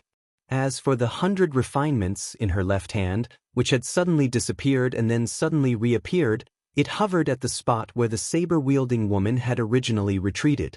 The young girl drew her sword from its scabbard. This time, she held the swallow's jaw in her hand, but compared to when she held the two swords with both hands, her aura was even more astonishing. Sword aura surrounded her, and her sleeves were filled with a sharp glint. In the next moment, a blinding light burst forth. The sweaty Great Flood Dragon Gang honorary elder only saw the young girl holding the swords with both hands. The two long swords that had been hovering in the air earlier seemed to have been ejected. They spun a few times in the air before they were nailed to the ground on the path. When the young girl swung her sword down, the saber-wielding woman only raised her saber to block, and she blocked the young swordswoman's 3 strikes. The old honorary elder did not see the mysterious scene at the last moment at all. The red sandalwood sword box on the young girl's back trembled slightly, but her master said, "That's enough." After the young girl heard her master, she put away the swallow's jaw and went around to put it back into the scabbard. The two swords on the ground flew back into the scabbard at her waist on their own. Everything was done in one breath, showing the demeanor of a grandmaster. The young girl returned to her horse's back. Her head was lowered, and her expression was gloomy. Wang Sheng was very angry at herself for not being able to make the young saber-wielding woman use her 3 strikes with all her strength. Although she still had 9 swords in her scabbard, she knew very well that even if she used all 12, she still had no chance of winning. At most, the moment her opponent unsheathed her second saber, victory and defeat would be decided. Other than the young girl's second master, this was the most powerful saber-wielding person she had ever seen in her life. Su Fengnian comforted her, "You're already very good to be able to take a heavenly treasure from this manor Lord Tong's waist and hold the scabbard with your left hand." Wang Sheng lowered her head and did not speak. Su Fengnian glanced at the female grandmaster standing quietly in the distance. He smiled and did not greet her. Then he rode away with his depressed young disciple. Tong Shanquan sighed softly and left without a trace. Only the pitiful old consecrator swallowed his saliva. The sword energy were so damn dazzling. Was it because they did not need to spend money? They even had the legendary sword control technique. That young girl who looked no more than 15 or 16 years old, had she been practicing swordsmanship since she was in her mother's womb? Then, who was that young woman with 2 sabers? Could she be Manor Lord Tong, who ranked 11th in the world? The world was so big. Could he really meet such a grandmaster who was like an immortal? The two rode side by side. The young girl suddenly raised her head and asked, "Master, am I very useless?" Su Fengnian did not answer the question. All the masters in the world hope that their disciples can surpass their masters. However, if that day really comes, they will definitely feel sad. Anyway, I just hope that day will come. It's just a few days later. It doesn't matter. The young girl smiled through her tears and did not say anything. Su Fengnian did not deliberately explain the identity of the woman with the sabers. In the current Jianghu, he, Su Yanbing, Luo Yang, Dong Tai, Huyan Daguan, Li Dongxin, Chen Zhibao, Gu Zhenteng, Tuoba Bodhisattva, and Tantai Pingjing had either died or been crippled in the past few years. They had all disappeared without a trace. So many grandmasters had naturally surpassed them. After the battle outside Jiebei City, Shenyuan Qingfeng had finally stepped into the diviner realm with both feet. He had become a worthy immortal and vaguely the new #1 in the world. However, before the martial arts evaluation, Shenyuan Qingfeng had publicly announced that if she was chosen to enter the rankings, she would teach those behind the scenes a lesson. Therefore, the evaluation this time did not clearly state who was the #1 in the world. It was similar to how Wang Xianji had claimed to be the #2 in the world. However, this made it even more amusing. Instead of the #1 in the world, Shenyuan Qingfeng had become the #1 in the world. In addition, this was the first time a woman had reached the top of the martial arts evaluation. The shock to Jianghu was even greater than when Xinyuan Qingfeng had become the leader of Jianghu in the early years. The number 2 in the new martial arts evaluation was Yu Groom, followed by the female sword immortal, Sui Hua of the Wu family's sword tomb. The next 7 people were Jiang Fuding, Qi Xianxia, Mi Fengjie, Huang Fangfua, Li Houzhao, Zhu Huang, and Linya. Tong Shanquan of Jinsua's Saber Manor was right behind these 10 people. Among the 20 people, there were only 4 grandmasters in the old Beimang, and they were all behind Tong Shanquan. It was extremely pitiful. Fortunately, among the 10 new grandmasters, 7 of them came from the Beimang grassland. For example, Bai Yusha of the Chess and Sword Music School, who was known as Calm Storm, and the wanderer Tai Mu Dai, were well known in Jianghu. When Su Fengnian rose to power, it was undoubtedly the peak period of Jianghu. However, Jianghu was not the same as a farm. After the small new year, there was still a big new year. The sun stopped at the West Mountain, and the sunset glow was dazzling. That scene gave people a very magnificent feeling. At that time, including the saints of the 3 sects, there were close to 10 land immortals living in the world. However, like the final radiance of an old man past his prime, the sun set and did not rise again. The new Jianghu welcomed the scene of a bright moon in the sky. After that, it would be a small year where the harvest would decrease.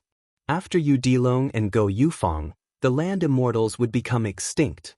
Then it would be the celestial realm, and then the mysterious realm would become the land immortals of that generation. In the end, there would be no more rank 1 experts in Jianghu. Su Fengnian sighed softly and turned his head to look at the young girl who was covered in swords. He muttered to himself, "In the future, as long as there is someone who can use a sword to spit out more than an inch of sword light, they will be a shocking sword immortal." ### extra chapter 6x00A0. To read more updates, please follow my WeChat public account. Fenghuan 1985, the full moon hung in the sky. It was like a jade plate hanging above the heads of the human world. The moonlight was like water. A group of more than 100 cavalrymen wearing exquisite armor turned from the official road to the small road. The strong horse hooves seemed to crush the moonlight on the muddy road. The cavalrymen were all equipped with swords and crossbows. They were abnormally strong. The burly cavalryman was actually holding a long spear. Under the moonlight, the man's hideous scar that stretched across his entire face could be clearly seen. Horse lances rarely appeared on the battlefield after the spring and autumn period. This kind of weapon had been the specialty of the generals of the border army since the Great Feng dynasty. First, it was not easy to make and was expensive. It was as rare as the Fergana horse. Second, it was inconvenient to use. It had to be used for at least 10 years before its power could be seen. Therefore, people who were not from the border families would not bring it to the battlefield. Since this cavalryman had a long spear, he was obviously not an ordinary cavalryman. He must be from a prominent family. Chapter 2051. A scout turned back from the small path and reported loudly, "General, the Su family's thieves still have a dozen or so Jianghu bandits escorting them. They will be easily intercepted by our brothers who are waiting at the front." The horseman sneered, "Good. These reckless Jianghu scum dared to collude with the remnants of the Su family and killed more than 30 of our brothers. Tonight I will serve these bastards well." About a mile away from this elite horseman, on a small path that could only allow 3 riders to pass side by side, 12 or 13 people were escorting a horse carriage. When they saw the bright light in front of them, their faces changed drastically. They saw torches raised at the end of the path, with 3 riders in each row. There were more than 10 rows in total. Under the light of the torches, the elite horsemen held the standard light crossbows of the Liyang military, ready to fire. When these righteous Jianghu bandits saw this scene, although they had already disregarded their lives, they were still frightened. Previously, to rescue the Su family of Guanhai County, who had been loyal to them for generations, they left the mansion secretly and left the city through the city gate. They were all scared but not in danger. They didn't expect that not long after they left the city, there would be more than 100 riders charging towards them. 7 or 8 of them died under the light crossbows. If it wasn't for the Master Jianghu Sr. who had the cultivation of Master Realm, who took the initiative to cover their retreat and retreated with his own strength, no one would have been able to escape 30 miles away. Some of them looked back and saw that after the senior killed more than 20 riders, he was hit by several arrows. Then he was stabbed in the chest by a rider with a strange spear. Using the huge inertia of the horse's charge, the master was pushed back more than 40 steps. In the end, the rider casually threw the corpse a few feet away. It was obvious that the rider's innate strength and martial cultivation were both amazing. Even if a level 2 Master Realm Master wasn't injured, he would probably be on par with the rider. A Jianghu rider glanced at the large paddy fields by the side of the road. Most of them had finished their autumn harvest. Bunches of straw that had been harvested were piled up on the fields. They didn't have time to pick them up and bring them home. He turned around and roared, "Get into the fields!" The old coachman who was driving the carriage gritted his teeth and abruptly reined in the horse, turning around and following the slope towards the dried-up paddy field. The carriage was not as light as a horse, so it immediately jolted violently. After passing through a short but hard ridge, it rushed past. The four wheels momentarily stopped in the air before crashing to the ground with a loud bang. A series of painful cries came from within the carriage. There were men and women, and judging from their voices, they were all very young and even had a hint of childishness. The elite cavalry that was in charge of intercepting the carriages had mocking looks on their faces. Did these fellows really think that they were the Bailiang Frontier Army and the Beimang Cavalry? On the battlefield, did they think that such a blunt turn of events could be played so easily? More than 40 light cavalry similarly descended the slope and entered the fields. However, compared to the panicked fleeing group, this cavalry, who were familiar with archery and horses, was not only calm and unruffled, but also had the demeanor of an autumn hunt. No wonder these cavalrymen were so conceited. It was because they were worthy of this arrogance. They were once part of the cavalry that crossed the Guangling River to the north of the southern Xinjiang army. Although the fighting on the battlefields in the capital could not be considered tragic, since they were able to become part of the southern Xinjiang cavalry in the early years and were even seconded to His Royal Highness, the current emperor, for a period of time, to serve Zhao Zhu, they naturally could be called first-class elite soldiers. However, at the crucial moment of merit and reward, the commanding general, Gao Bohai, who commanded 8,000 cavalrymen for some reason, had a dirty relationship with Che Yi, a former direct subordinate of King of Shu, Qin Zhibao. Originally, they thought it was a trivial matter and would not delay the conferment of Marquis and General. Unexpectedly, His Majesty the Emperor was enraged over such a trivial matter. Even though Gao Bohai had Zhang Dingyuan and Gu Ying interceding for him, he was still directly removed from his post. The 8,000 cavalrymen under his command were split into 3 groups. One group of 2,000 cavalrymen remained in Guangling Road and temporarily belonged to the general's mansion of Jianzhou.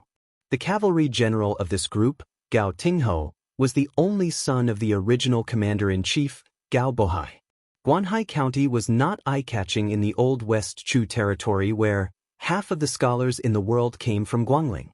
The county did not show a luxuriant scene of well-dressed Chinese people standing shoulder to shoulder. Instead, it was the Guanhai Su family that stood out. The Su family was worthy of being called the Dechu's literary courage for generations. Their family's history could be traced back to the Ganlu southbound at the end of the Great Feng Dynasty. They were an important branch of the top tycoon in Great Feng Dynasty, Huangdeng Su family. Later on, the Guanhai Su family assisted the Xianxia family of Dechu for generations.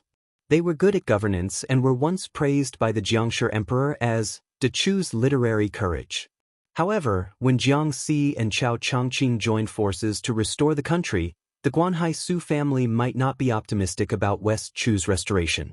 It was also possible that they were scared out of their wits by the billowing smoke of the destruction of Dechu and managed to escape the disaster. However, the Guanhai Su family's talents withered and the family's decline could not be salvaged. The eldest grandson of the Guanhai Su family, who had high hopes for the family, participated in the imperial examination together with Song Maolin. However, the latter won first place in one fell swoop and added flowers to the brocade of the Song family's prosperity. On the other hand, the former did not even qualify for the palace examination and failed early in the autumn imperial examination. It was destined that he would not be able to help the family in their hour of need and could only stake everything on one throw to stay in the capital and wait for the next examination. Originally, the Guanhai Su family's fate would only rise and fall in the Jiangnan scholarly circles or the future new Liang officialdom. However, because of the Rouge Review, God played a big joke on the Su family, who was the most fragrant of Guangling's Taoist books. A concubine's daughter who was originally raised in a boudoir and was unknown to everyone became a part of the Rouge Review at the age of 15. In one night, the world knew that the comment, "The Su family's daughter's beauty is enough to make the carp in the lake jump to the shore." Her name shook the north and south of the river and she was ranked 4th in the Rouge Review. In an instant, the number of people who wanted to marry her almost broke through the doorstep. People from all walks of life came one after another.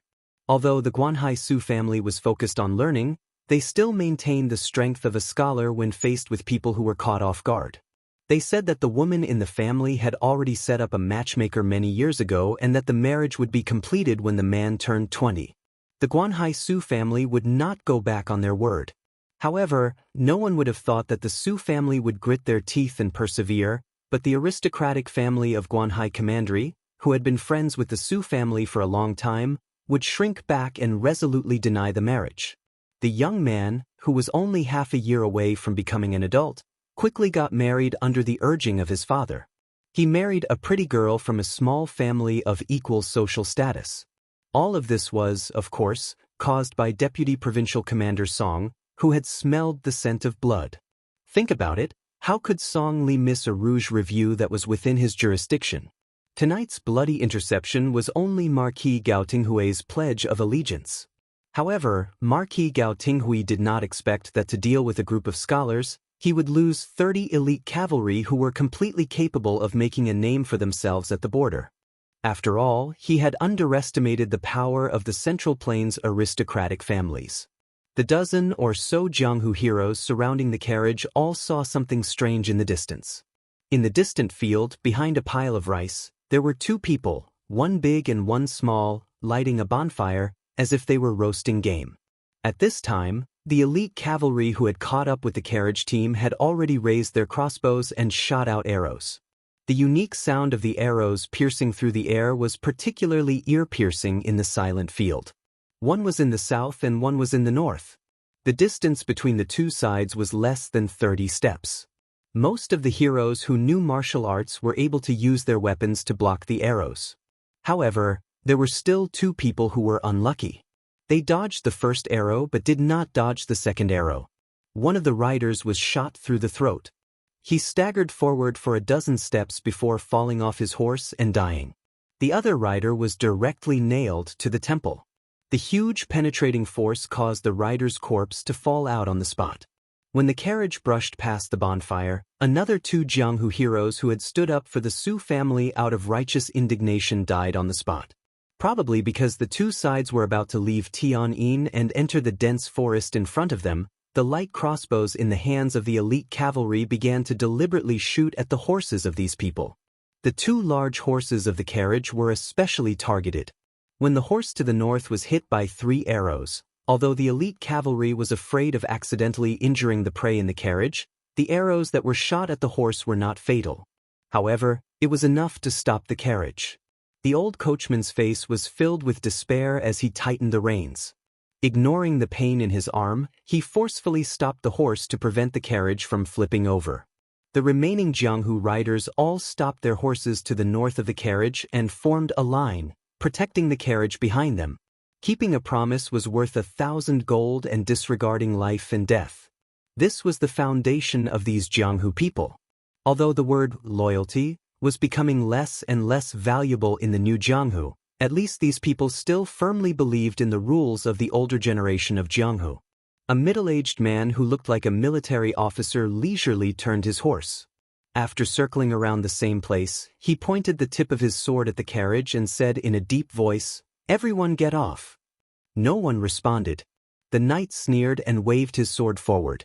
Another wave of light crossbows shot out. There were only 8 Jianghu people left.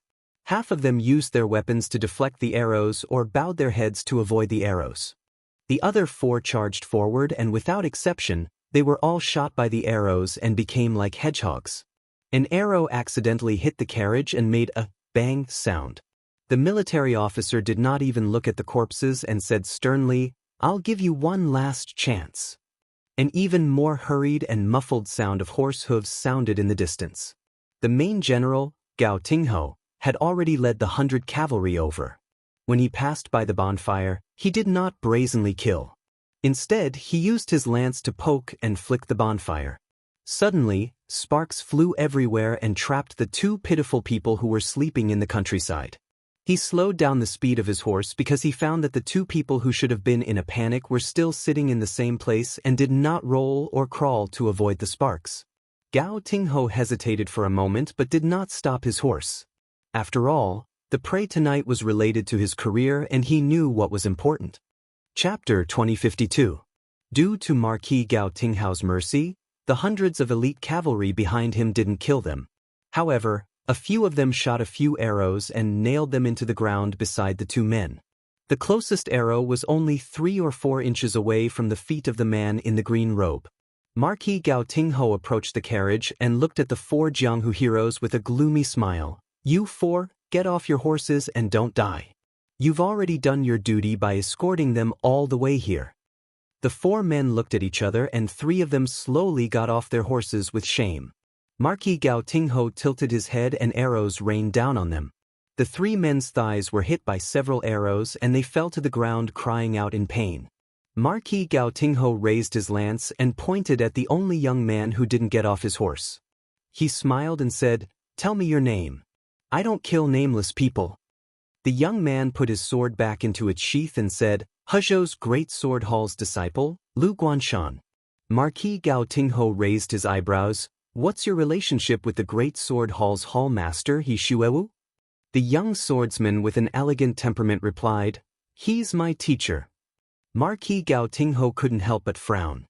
Not only was He Shuewu a tiger in Hezhou's Jianghu, but more importantly, he had stopped West Chu's Chao Changqing from entering Great Peace City. In the end, he even received a copper fish bag from the Ministry of Justice. Back then, when the emperor led the army to the north, many of the Great Sword Hall's disciples joined the army. This was a problem, but it was just a small problem. Marquis Gao Tinghao's mouth twitched. "I heard that your teacher is expected to become a rank 1 martial master in the next few years. Then go and tell He Shuewu when he breaks through. I'll definitely pay him a visit and fight to the death with your teacher. We'll see if your Great Sword Hall's sword is bigger or my Gao family's lance is longer." The young swordsman was stunned and didn't know how to respond. Marquis Gao Tingho raised his voice. "Su family's disciples, if you have any backbone, get out here. #### extra chapter 7x00A0. To read more updates, please follow my WeChat account, Fenghuan 1985. Even though the old coachman tried his best to stop them, there were still disciples of the Su family coming out of the carriage. 1 boy and 3 girls. The boy was only 15 or 16 years old. The oldest was a middle-aged woman. The oldest girl of them all. The oldest girl was a middle-aged woman. Ants, and turned and gently placed to the middle-aged woman to the woman's. Ants. The woman felt a chill on her slender shoulders. Her face turned pale and her body trembled. She hugged the child in her arms tightly and summoned her courage to raise her head and say, "General must be familiar with the art of war and have heard of the strategy of luring the tiger away from the mountain." Ting Ho Ki, A. The horse lance thrust out like lightning and heavily struck the delicate and pretty boy's arm. The boy collapsed to the ground and stretched out his hand to cover his wound. He was in so much pain that he rolled on the ground and cried out in heart-wrenching pain. Marquis Gao Tingho closed his eyes and sorted out tonight's deployment in his mind. There shouldn't be any mistakes. He opened his eyes and pointed his lance at the girl in the woman's arms. He said expressionlessly, "I advise you to tell the truth. It's not a good thing for a beautiful woman like you to be alone in the wilderness. Even if you don't care about your chastity, you don't have to cherish the few remaining students of the Su family. But how old is the girl in your arms?" The maid wanted to step forward, but the middle-aged woman held her arm tightly. The middle-aged woman smiled bitterly and said, "The Su family of Guanhai, regardless of gender, old or young, will never disgrace the Su family." Marquis Gao Tinghao's eyes were sharp. He glanced at the middle-aged woman's hand and laughed. "So that's how it is. Insignificant skill." Marquis Gao Tinghao stopped laughing and sneered, "The Su family style? Now that the Su family of the Northwest is gone, how can your little Guanhai Su family be worthy of the word style?" Marquis Gao Tinghao pointed his lance at the big sword hall disciple not far away and said with a playful expression, "You are a smart person. I suddenly have a desire to cherish talents. One day after I kill your master, you will be the hall master of the big sword hall. How about it?" Lu Guanshan's expression was uncertain. Marquis Gao Tinghao clicked his tongue and said, "The situation has already been decided. What's the point of caring about face? That's not smart." At this moment, a voice sounded from behind them, "Sister-in-law, you are also surnamed Su. What a coincidence. We were family 500 years ago." Marquis Gao Tinghao turned his head and looked with a face full of hostility. He saw two passers-by, one big and one small, roasting game in the field. Before Marquis Gao Tinghao gave an order, there was the sound of blades being drawn. Then an unbelievable scene appeared. One big and one small walked through the gaps between the horses like they were taking a stroll. They casually bent their backs and lowered their heads as they moved. No matter how the blades of the elite soldiers slashed at them, they were able to dodge them. The two of them passed through the encirclement of the cavalry just like that and were only 10 steps away from Marquis Gao Tinghao and his horse. Marquis Gao Tinghao held the lance tightly and laughed coldly. So they were really strong Master Realm experts. The green-shirt male looked like he was in his 30s. He had a gentle aura and his clothes were clean and tidy. He didn't have the arrogance of an official's son and instead looked like a good-tempered private school teacher. Behind him was a young female swordsman with a sword on her back. At this moment, two silhouettes arrived. Their auras were like rainbows. One of them carried a sword on his back, and there was a faint hum of a sword in his scabbard. The two stood side by side at the ruins of the carriage. It was a man and a woman. Both of them were quite young. The woman was wearing a purple dress, and the man carrying a sword was about 20 years old. His face was like jade, and his scabbard was trembling slightly, and the sword was humming non-stop. Marquis Gao Tinghao's heart shook. Compared to the green-shirt male and female swordsmen who hid their strength, this young swordsman who could already form a connection with the sword was even more troublesome.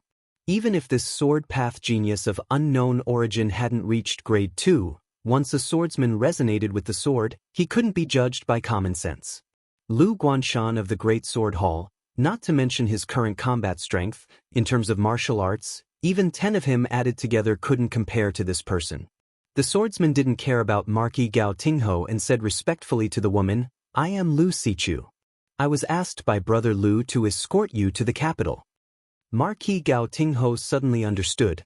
No wonder he was the grandson of the former #1 swordsman of Dechu, Lu Dantian. No wonder he had such shocking attainments in the way of the sword. The purple-shirt female with good cultivation pressed one hand on the hilt of the sword at her waist, and the other hand gently shook the exquisite jade pendant at her waist. She smiled and said, "Oh, are you chasing after a fugitive or what? How come I didn't hear from Uncle that there are still remnants of West Chu in Guangling Path?" Marquis Gao Tinghao, who had everything going wrong tonight, held back his anger and asked with a smile, "Miss, does your uncle's words have any effect?" She widened her eyes and pretended to be naive. Even the words of a provincial governor don't have any effect?" Marquis Gao Tinghao asked, "May I ask what is your relationship with Master Su?" The woman tilted her head and answered playfully, "Guess."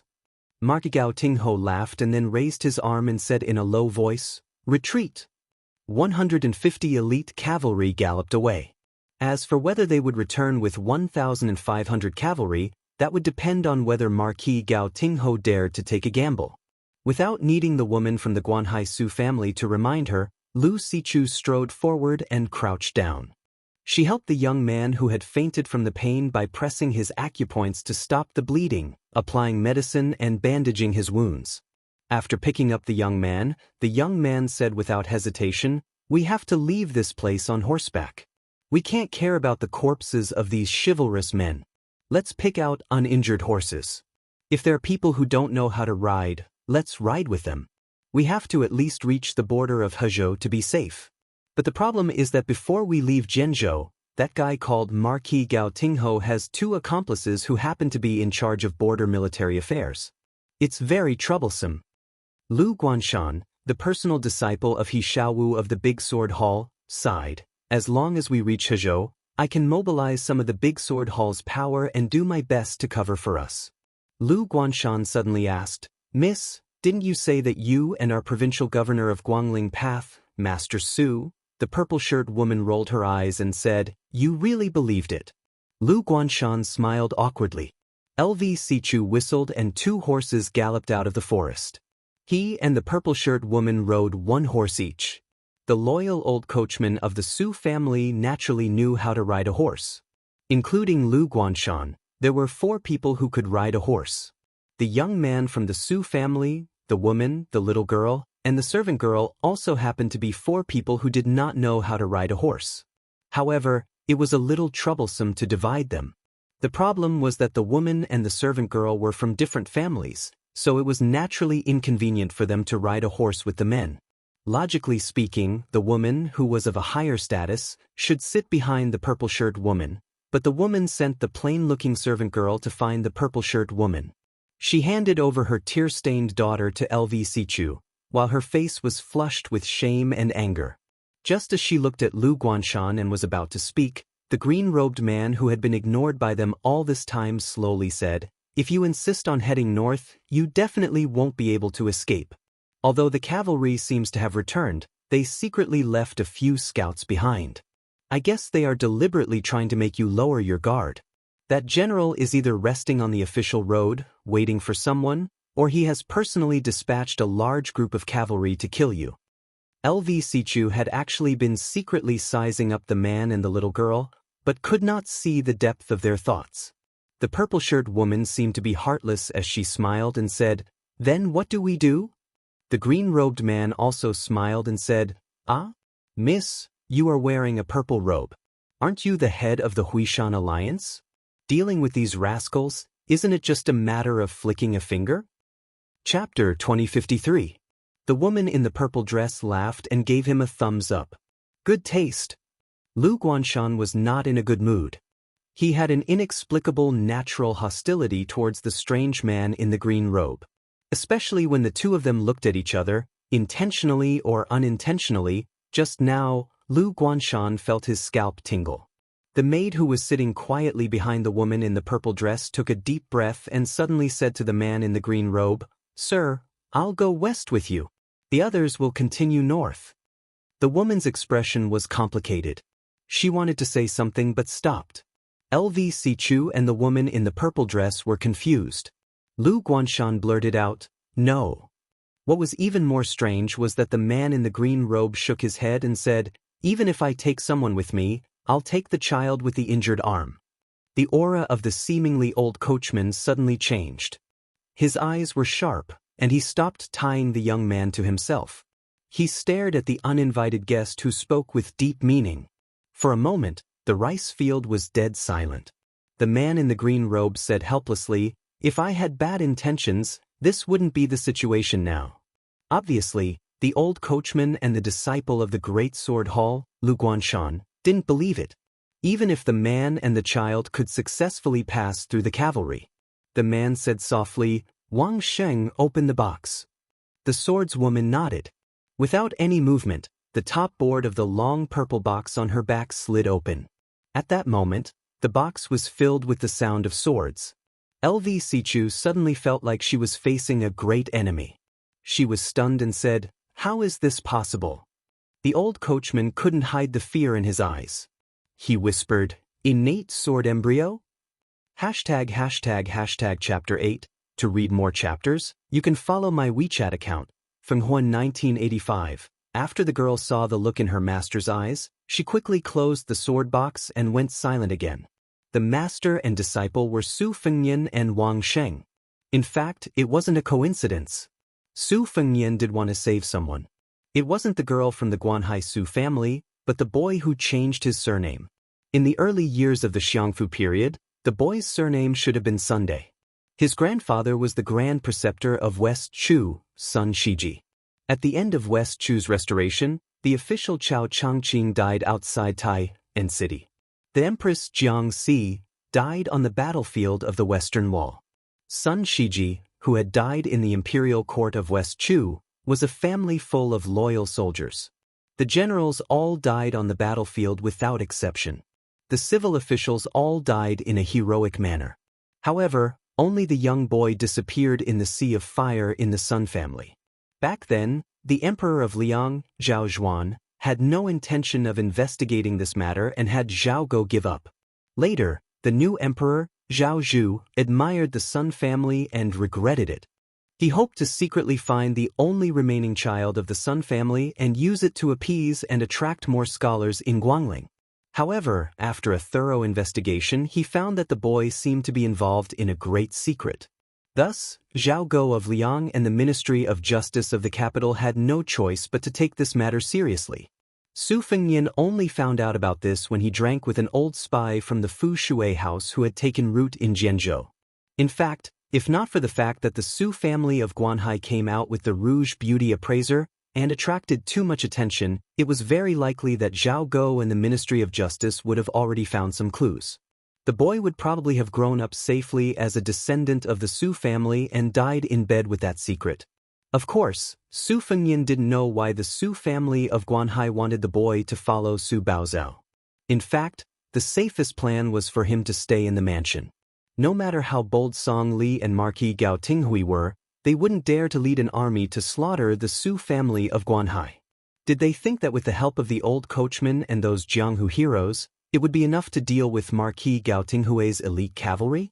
Or was it because they were worried that the family would be exterminated by Xen Liang for covering up the crime, so they simply threw the boy out of the house and let him die in an unexpected disaster? Su Fengnian didn't care about this. He only wanted to save the boy's life. Otherwise, the Marquis Gao Tinghui, who was in the dark, would most likely not let go of this insignificant scholar of the Su family. However, Su Fengnian had a headache as to what to do with the boy after saving him. He definitely couldn't keep him by his side, so who to hand him to was a big problem. Logically speaking, it would be best to send him to Baoyang and hand him to Xia Shibian, but it was a long journey. After all, he had to go from the southeast to the northwest, which almost crossed the entire central plains. The current Su Fengnian was really afraid of trouble. Out of the corner of his eye, Su Fengnian caught a glimpse of Big Sword Hall's Lu Guanshan, who was in a hurry and was afraid that everything would be in vain.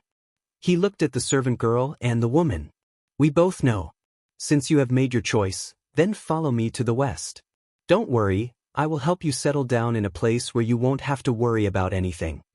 Lu Guanshan said in a low voice, "We don't even know your surname. How can we trust you? Life and death are not child's play." Su Fengnian smiled and said, "Didn't I tell you before? I was from the same family as that sister-in-law 500 years ago. Have you forgotten?" Then everyone saw that the man in the green robe smiled at the little girl sitting in front of LV Chu for some reason. He smiled gently and said, "Little girl, don't be afraid. Uncle will let your sister protect you later." The little girl blinked her eyes and was a little confused. Su Fengnian said to Wang Sheng, "You protect them until they reach the martial emperor city, then come to Mount Hui. Forget it, go directly to the Earth Lung Mountain to find me." Wang Sheng looked at the servant girl who got off the horse and then turned to look at his master. His eyes were a little complicated. Su Fengnian tipped him a chestnut and laughed angrily. "What nonsense are you thinking?" Wang Sheng snorted and jumped onto a red horse without a master. He came to the side of those people and said in a cold voice, "Let's go." Su Fengnian suddenly slapped his forehead with a look of realization and relief. He shouted to Wang Sheng, "Wait, master will switch places with you. You take the girl to the west and do whatever you want along the way. In this way, master can slack off and accompany them to the border of the Sword Province. That will be enough." Wang Sheng's eyes lit up and he was a little happy. However, at this moment, the servant girl who was walking towards Su Fengnian shook her head and said, "I will only follow you." Su Fengnian explained patiently, "Although my disciple is young, she is indeed a master. She will never leave you behind." The girl with dark skin and ordinary appearance still shook her head and said, "But I am not. I don't want to die." Su Fengnian was stunned. For the first time, he realized that this young girl was not as simple as he thought. In fact, she had hit the nail on the head. Su Fengnian did not care about her life or death. Wang Sheng took her to the west to attract attention. Later, when Marquis Gao Tingho and even Song Li surrounded them, Wang Sheng could naturally advance and retreat freely. As for her fate, Su Fengnian did not care. Life and death were ruled by fate. Wealth and honor were in the hands of the heavens. This had always been Su Fengnian's motto in Jianghu. Su Fengnian did not say anything and Wang Xing did not urge his master. Su Fengnian looked at the girl wearing a mask and suddenly sighed. He thought of the pair of siblings, Murong Wuzhu and Murong Tonghuang. They had met for the first time in the sword province of the Guangling Path. At that time, they were chased by that mad dog, Yuan Tingshan, in order to avoid becoming the cauldrons of the ancestor of Mount Hui, Xinyuan Pan. Su Fengnian said indifferently, "I will send you to the great snow plateau of Mount Hui." The girl said decisively, "Okay. It's a deal." Su Fengnian said to Wang Xing, "Do you want me to give you a small box to take with you on the way?" The girl swordsman shook her head and said, "Master, you should take it with you. It's more convenient for you to deceive mistress." Su Fengnian became angry out of humiliation. He waved his sleeve and said, "Impudent." The girl and the woman whispered to each other for a while. Under the curious gazes of LV Sichu and the purple-dressed woman, as well as Lu Guanshan's jealous and resentful eyes, the two sides parted. Su Fengnian brought the girl to the extinguished bonfire and then sat down cross-legged to rekindle the fire. There was a shriveled long cloth bag by his feet. The girl held a horse in each hand. She lowered her head to look at the man and asked, "Are we still not moving?" Su Fengnian fiddled with the bonfire and continued to roast the mostly golden hare. Previously, Marquis Gao Tinghuang's lance had no effect on it. Su Fengnian said casually, "Let's fill our stomachs first." The girl's eyes were gloomy, but she didn't say anything in the end. Su Fengnian tore off a hare's leg and handed it to the girl who was still unwilling to sit down. He looked up and said, "The nearby towns have all banned night. We'll definitely have to sleep in the open. I'm not hungry. What about you?" The girl hesitated for a moment. She let go of the reins and sat down beside him. They were separated by a distance of 2 arms, so both of them had to bend down before she could take the fragrant hare's leg. Then she leaned sideways and gently bit into it. Su Fengnian laughed it off. He tore off a piece of golden and greasy hare meat and chewed slowly. After the two of them finished eating the hare, Su Fengnian clapped his hands and asked curiously, "How dare you go with me?" The girl asked in return, "How dare I not go with you?" Su Fengnian smiled and shook his head. "It's not good for a woman to be too smart." The girl's eyes were gloomy. She raised her hand and wiped the corner of her mouth without saying a word. Su Fengnian slanted his cloth bag and slowly got up. "Let's go when you're full." The girl quickly got up and walked quickly to a horse. Then she immediately became uneasy because she realized that she didn't know how to ride a horse at all. Su Fengnian was amused. He walked to her side and gently pressed his hand on her shoulder. The girl quickly lowered her waist and retreated. Then she quickly pulled out a dagger that was originally tied to her sleeve and held it tightly with both hands. She stared at the man in the green robe with unwavering determination in her eyes. Su Fengnian said unhappily, "I don't care what you look like under your skin. Anyway, I've never seen it and I don't plan to see it in the future. Just look at your current appearance. Do you need me to give you a mirror?" Chapter 2054. The girl's ears were red, but she was still unwilling to put down the dagger. Her watery eyes, which were completely different from her calm appearance, were filled with disdain and contempt. Su Fengnian, who was regarded as a lecher, stood in place and pushed away the sword that was stabbing towards his forehead with 2 fingers. It turned out that LV Sichu had returned and swiftly stabbed with his sword. Wang Sheng stopped his horse in the distance and did not stop LV Sichu's attack. The girl just rolled her eyes. Lv did not attack a second time. It was not that he did not want to, but he could not because his entire arm had lost feeling. Su Fengyan glanced at the young man. During my second year in Xiangfu, I once fought with your grandfather, Lv Dantian.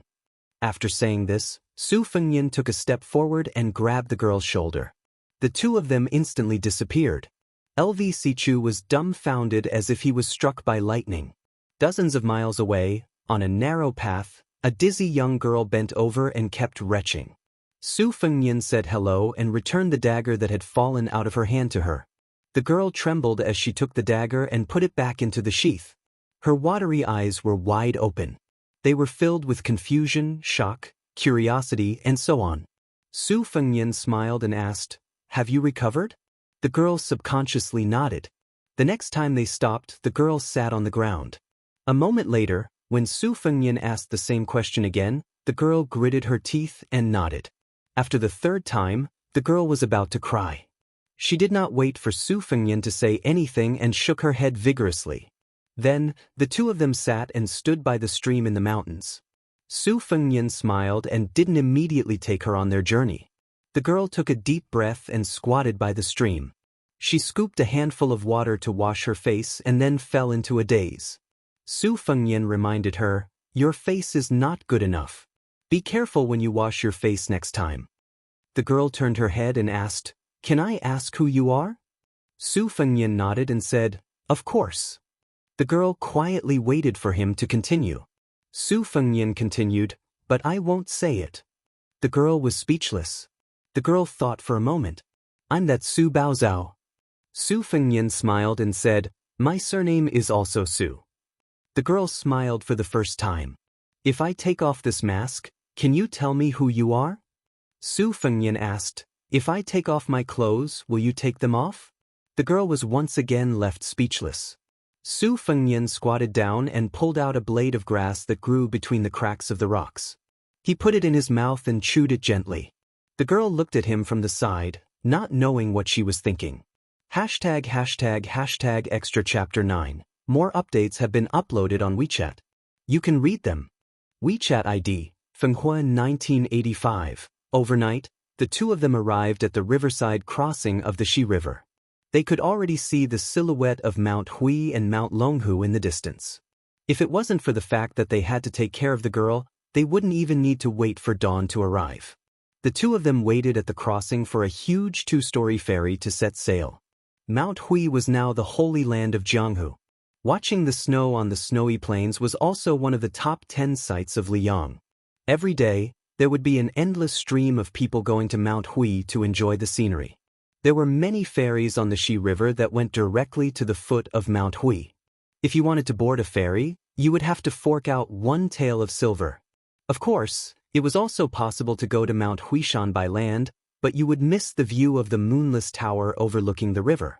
Ever since someone said that he had seen the peerless figure of the purple dress of Mount Huishan on the top of the building on the ferry business had been booming. After all, it was true that anyone could climb up Mount Huishan, but not everyone could climb up the snow plateau on the Bull Mound. There was still less than an hour before they set off. Su Fengyan and the girl from the Guanhai Su family were sitting at a porridge shop at the crossing. They were surrounded by a group of burly men who looked like bandits. When some of them caught a glimpse of Su Baozhao's back, their blood rushed to their heads. That slender waist and tight buttocks of hers were attractive enough. If they could change that coarse cloth skirt into silk and satin, just her swollen buttocks would be enough to take their lives. However, when those men excitedly found a chance to see the girl's face, they quickly returned to their original positions while cursing. It was very disappointing.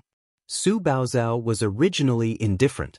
However, when she noticed that the corner of the guy's mouth was slightly raised, she was in a bad mood. She sneered and stuck out a finger to her temple, as if she was going to tear off her face. Su Fengyan said flatly, "You have to bear the consequences." Su Baozhao resentfully put down her finger. "Who are you going to give me to?" Su Fengyan didn't hide anything and said bluntly, "It's not a certain person. To be precise, it's Mount Hui. In short, you will be very safe. Even the one surnamed Song won't dare to touch you." Su Baozhao's face was cold. Other than handing me to that girl in Mount Hui, are the others any different from the one surnamed Song? I'm afraid they're not as powerful as Song Li. Su Fengnian rubbed his chin and then asked seriously, I forgot to ask you what you think. If it's to lure away Marquis Gouting's cavalry, it's already done. As for that boy's safety, with my disciple there shouldn't be any big changes. The reason why I wanted to take you to Mount Hui from the beginning was because I thought you were someone from the past. You can tell me now. It's not too late to change your mind. Moreover, I don't want to owe Mount Hui a favor for nothing. Su Baozhao was silent. Su Fengnian continued, although I don't find Song Li pleasing to the eye, in the eyes of many women he might be a rare good match. He's good at both civil and martial arts, and started from scratch. Yu's age isn't too old, but his official title is high enough. He's already a general with the surname Ping, and also a deputy provincial governor. Su Baozhao suddenly said, between a man and a woman, isn't there a need for love at first sight and mutual affection? Su Fengnian smiled. Do you want me to throw you in front of Song Li? That won't do. I'm afraid I won't be able to hold back. Su Fengnian didn't continue. He was really afraid that he would kill Song Li because his hands were itchy. Then, the deputy provincial governor of Guangling would have to be replaced. The kanji shop's waiter had already urged the two of them to quickly pay up and get out of here. Don't occupy the latrine and delay them from making money. Su Baozhao looked at the man in green who obediently took out his copper coins to pay the bill and felt a little strange. She had also secretly read some scholars and beautiful women, ghost stories, and romance novels in her boudoir.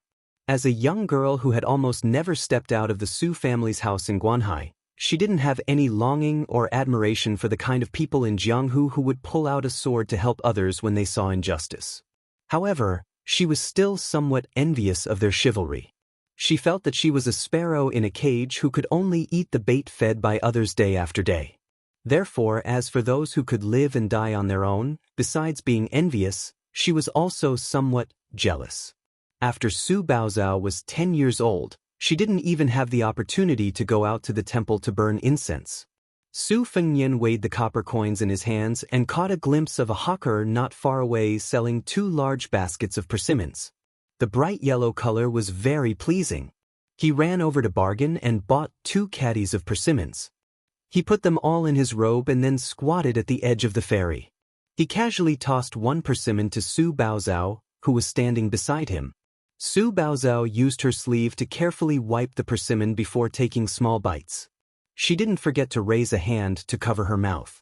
The persimmon was indeed ripe, but there was still some astringent aftertaste. Su Fengnian took a big bite of the persimmon and smiled vaguely. I've eaten persimmons from many places. Beiliang's Longshi's chicken heart yellow persimmon, the capital's persimmon, Yuezhou's lotus persimmon, and the southern Jianzhou's persimmon. However, the taste is not as good as an unknown wild persimmon from Gangnam-do in the early years. It's a small red color, especially bright red. It's delicious. Su Baozhao seriously reminded him, your table manners are really ugly. Su Fengnian ate 1 persimmon after another. Soon, the only persimmons left in his pocket were a pair of fellow sufferers. He then stopped eating like a hungry ghost and looked into the distance. Unknowingly, old Huang, who lacked front teeth, had passed away for more than 10 years. Su Baozhao suddenly couldn't help but squat down. Then, she felt a gentle breeze above her head. She turned her head to look and saw a shifty-eyed man resentfully retract his hand. It was obvious that he had been aiming for the round and perky part of her waist. She glared at him angrily. The short and vigorous man with a short saber in a golden sheath grinned and made a kneading gesture with his hand provocatively. Su Baozhao was helpless. She could only turn her head to Su Fengnian and say angrily, "You're turning a blind eye?" Su Fengnian sat cross-legged with his hands on his knees. He squinted his eyes and smiled. 10 years ago, I wouldn't be any better than him. Su Baozhao fiercely threw away half of the persimmon and said angrily, "Pervert." Su Fengnian laughed and said, "It's a waste of youth if one isn't perverted." Su Baozhao stared fiercely at the disappointing man in green. How can a person like you become a Jianghu master? God must be blind. Su Fengnian nodded indifferently and said, "Yes, yes. Perhaps because they realized that the man beside Su Baozhao didn't even dare to fart. The man with the short golden sheathed knife and the two burly men beside him thought that they were two soft persimmons. The three of them laughed strangely and surrounded the man and woman who were squatting on the ground. One of them crossed his arms and said, "Although this little girl doesn't look good, if you blow out the lights at night or cover her head during the day, as long as you don't look at her charcoal face and take off her clothes, you'll definitely have a different taste. I reckon she's not far from a courtesan, right? Isn't that right, brothers?" The short man sneakily stretched out his toes, as if he wanted to weigh the girl's 2 full moons. Chapter 2055. As a result, the three of them flew high into the air at the same time and then landed on the surface of the Shi River. After that, they glided over the surface of the river like dragonflies skimming the surface of the water, moving further and further away. Finally, they disappeared from everyone's sight at the ferry at lightning speed. This Qinggong was really amazing. The people of Jianghu at the ferry were very impressed. They thought that it was no wonder that the real person did not reveal his true appearance. When an expert made a move, it was obvious whether they were real or not. If the three masters did not let out a series of strange cries, their fluttering demeanor would be even more flawless. Su Fengyan clicked his tongue and said, "Amazing, amazing." The girl who was looking at him in a new light immediately lost her good mood. She sneered and said, "If I didn't know better, I would have thought that it was you and not me. You're wearing an extra layer of skin." For the first time, the guy did not talk back. He shrunk his shoulders and folded his hands into his sleeves, squinting his eyes and looking into the distance. He had a martial arts cultivation, but he looked like a vulgar villager who squatted in the field and stared at the harvest. Su Baozhao snorted in disdain. He remembered those scholars in the books. Which one of them wasn't spirited and outstanding? Which one of them wasn't elegant and refined? Which one of them wasn't handsome and elegant? The two of them did not speak until the ferry was about to set sail. Su Fengyan called her to walk together. He found that the eyes of the men around them were shining, so he let her step on the wooden plank that connected the ferry and the bow. After she walked up, she suddenly turned to Su Fengyan and stretched out 2 fingers. She gently bent them, indicating that he should watch his eyes. Su Fengyan smiled and nodded. The two of them did not enter the cabin. They stood at the stern. Su Fengyan leaned on the railing. She thought for a moment and could not help but ask, "Can your disciple really escort them to the border of Jianzhou smoothly?" Su Fengyan nodded. Su Baozhao asked again, "Your disciple and the young swordsman with a long sword can make the sword in the scabbard vibrate by itself. Are they the kind of sword immortals who can take people's heads from thousands of miles away?" Su Fengyan didn't know whether to laugh or cry. That's still far from it. Over the past 100 years, if we don't count the reincarnation of Ancestor Lu, there are probably only Lu Songtao of Zhulu Mountain, Li Chungang of the Spring and Autumn Sword Armor, and Dong Tai of the Peach Blossom Sword Deity. The current second in the world, Yu Groom, and the third in the world, Sui Hua of the Wu family sword tomb, are still a little lacking. "Oh," Su Baozhao muttered, "anyway, I've only heard of Wudong Mountain's Ancestor Lu." Su Fengyan laughed and asked, "That Lu Guanshan of yours, didn't he tell you about these Jianghu people and strange things?" Su Baozhao frowned and said, "Young Master Lu is a guest of our Su clan. I have nothing to do with him. I heard from young Master Lu that he only saw me once from afar a few years ago." Su Fengyan asked, "The scholar who broke off 2 marriages?" Su Baozhao snorted coldly. "When I was young, I went to the Taoist temple to burn incense and saw him once. He's just a sanctimonious hypocrite." Su Fengyan shook his head lightly. Lu Guanshan might not be a true hero, but that scholar might not be a hypocrite. Su Baozhao sneered. "You even know this?" Su Fengyan sighed. "You can't say that Lu Guanshan is a bad person. After all, in order to save you, he put his life on the line and even risked angering a deputy provincial governor. Therefore, you can't say that he doesn't like you sincerely. As for that scholar from your hometown who backed out at the last moment, in my opinion, he's really not easy. He can be said to be filial and righteous. You're still young, the kind of love he has for someone will probably only be experienced in the future." Su Baozhao was annoyed. "What nonsense are you talking about?" Su Fengnian raised his head and looked. At this time, the Shi River where the ferry was located was still some distance away from Mount Hui. It was also because of this that he could see the imposing and majestic bull mound from afar. There were thousands of tall buildings in the world, but it was indeed rare to see a building as tall as the missing moon house in the Great Snow Plateau, especially a building that was 9 stories tall. Probably only the tide-listening pavilion in Mount Qingliang and the star-picking platform in the capital's imperial astronomer could be compared to it. Su Fengnian had a lot of feelings for Mount Hui. This was not only the place where the old man wearing the sheepskin fur coat returned to the land as a sword immortal, it was also the first time he saw the peerless glory of the saints of the 3 sections. Back then, the Confucian sage Xianyuan Jingqing cleaned up the house and shook the ancestor of Mount Hui, Xianyuan Pan. That battle could be said to be extremely magnificent. The scholar's words, "Ancestor, please die." How heroic it was. Su Fengnian leaned on the railing and muttered to himself, "Who said that the scholar has no guts and dares to ask the heaven and earth to sink into the sea?" Xianyuan Jingqing's love is so deep that he and Li Xiaoxin have reached a kind of limit. Su Baozhao pricked up her ears and listened carefully. Her rooting face was really rough. If one paid a little attention, one would find that the color of her face was incompatible with her whole person. The tide-listening pavilion's death warrior Shu Xiu was proficient in this field. She once said that there were 3 levels to making a face, namely, the rooting and the enchanting. In order to escape from Beiliang, she had to pay a huge price of 10 years of her life to make an enchanting face and exchange it with Su Fengnian. Only then did she go to the king of Jing and Zhao Sun. As for whether she regretted tying her fate to that emperor of 10 years, and finally died for Zhao Sun, Su Fengnian did not know what she was thinking before she died. However, the last time Su Fengnian saw her was before the battle with Chen Jibao on the Guangling River. The woman jumped into the river to save the young king of Zhao who had fallen into the water. At that moment, Su Fengnian felt that Shu Xiu might have really fallen in love with Zhao Sun, who was lofty and fragile. However, he did not know whether Zhao Sun knew the true identity of the woman beside him before his death, and whether he had seen the true face under the mask. As for the enchanting face, Su Fengnian gave it to Murong Tonghuang.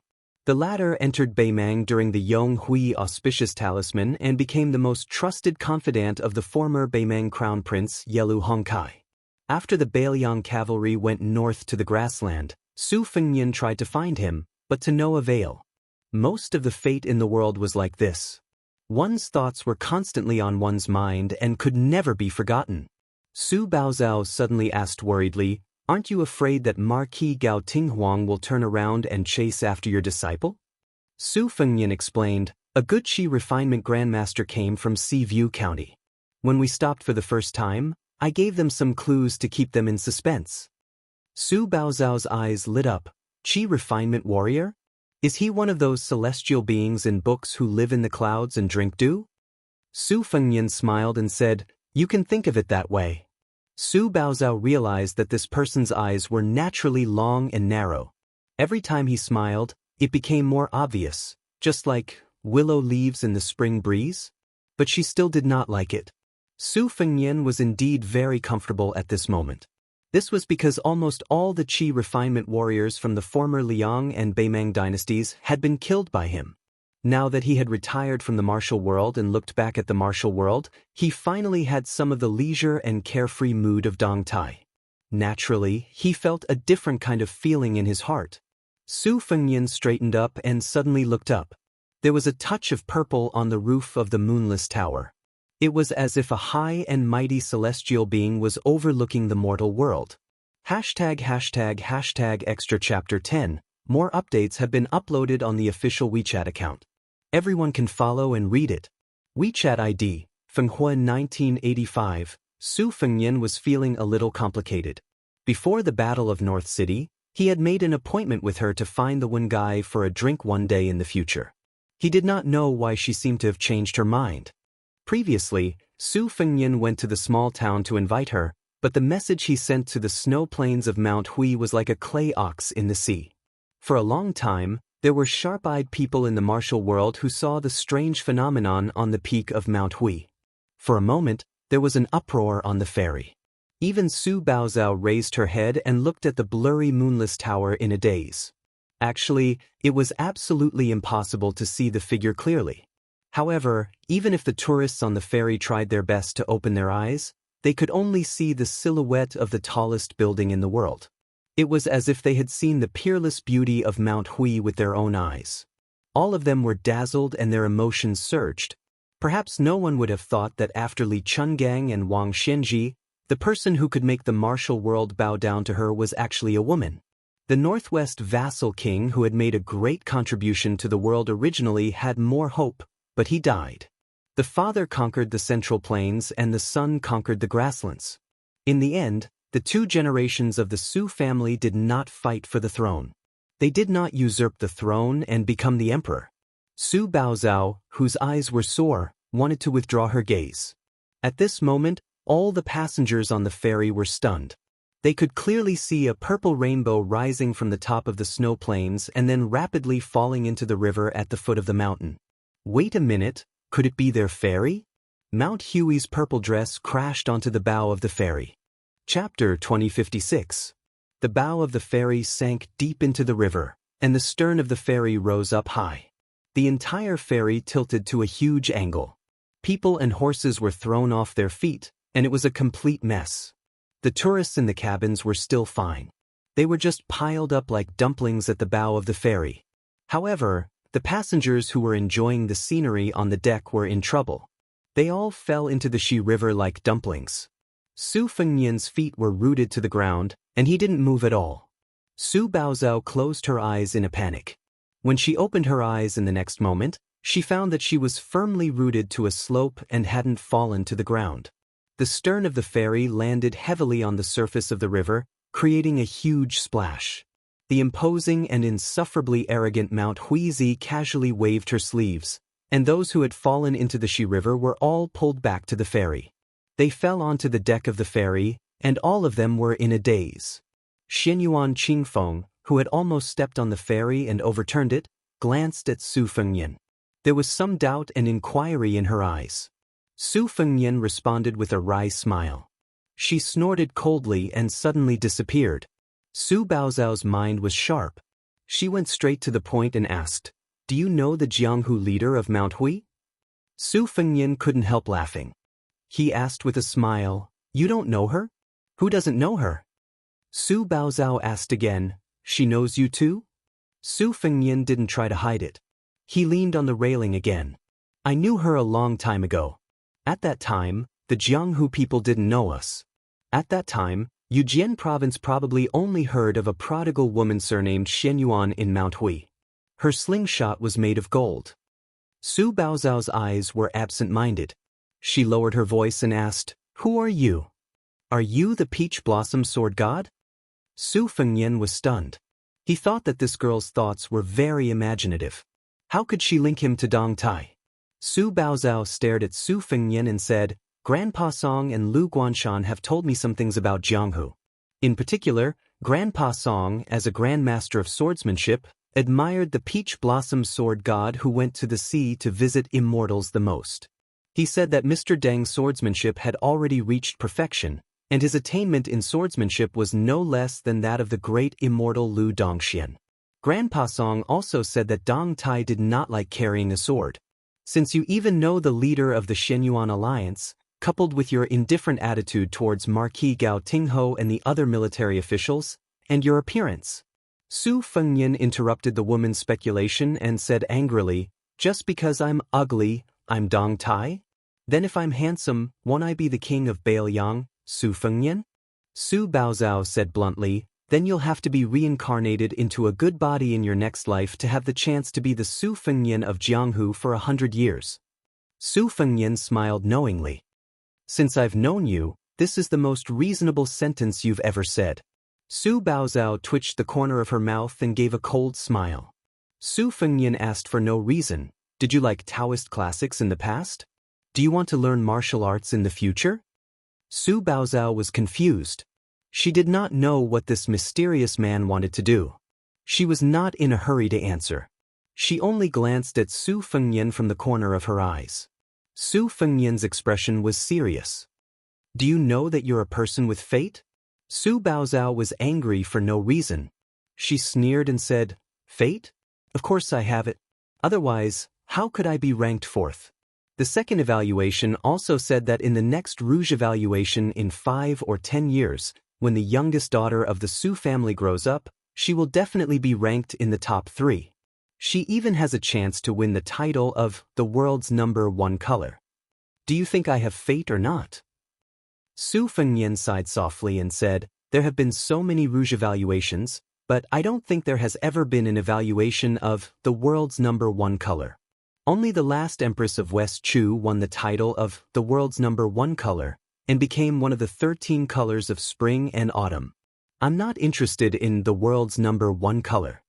I've only heard of the Bailiang cavalry. Su Baozhao frowned. The Bailiang cavalry? Didn't they break up? Su Fengnian raised his head. The river breeze brushed past his face, blowing his sideburns as if he was flipping through a book. He whispered, Yes. Back then, at the northwest gate of the Central Plains, it was said that Bailiang had 300,000 iron cavalry. Of course, it was impossible for the real Northwest cavalry to have 300,000. At its peak, it was only 140,000.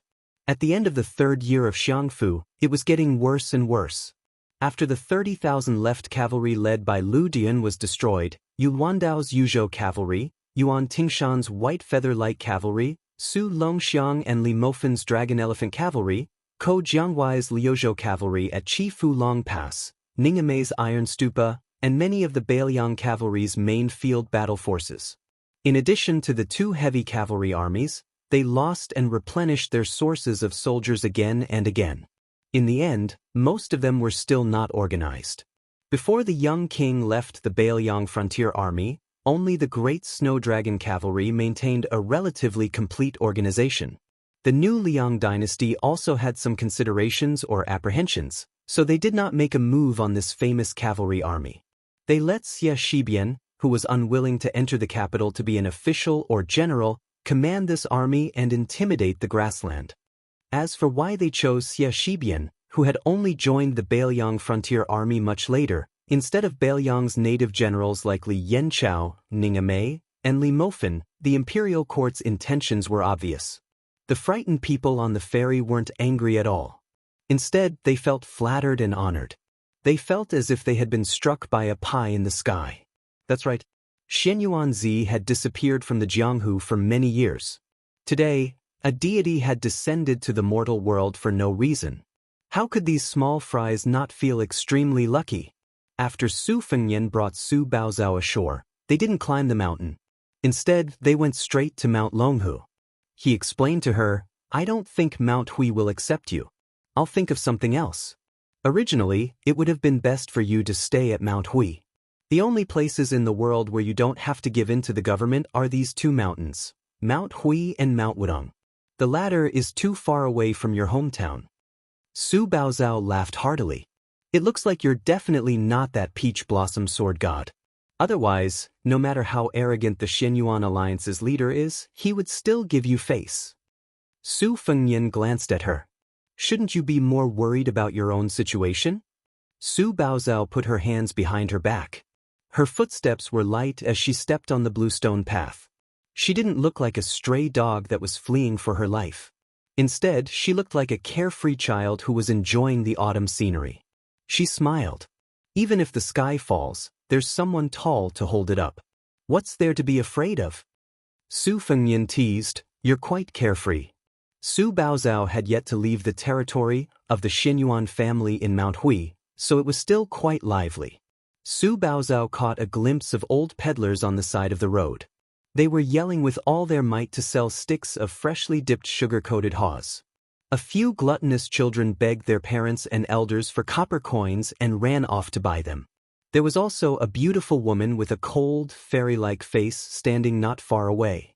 A young hero had already bought a stick of sugar-coated haws with golden syrup. The woman took it and smiled sweetly, melting the young hero's heart. Su Baozhao didn't stand on ceremony with Su Fengnian. She stretched out a hand and gestured for him to take out the money. Su Fengnian was too lazy to argue with her. He took off the long cloth bag slung over his shoulder and took out a piece of broken silver for her. Su Baozhao asked, "Don't you have some copper coins?"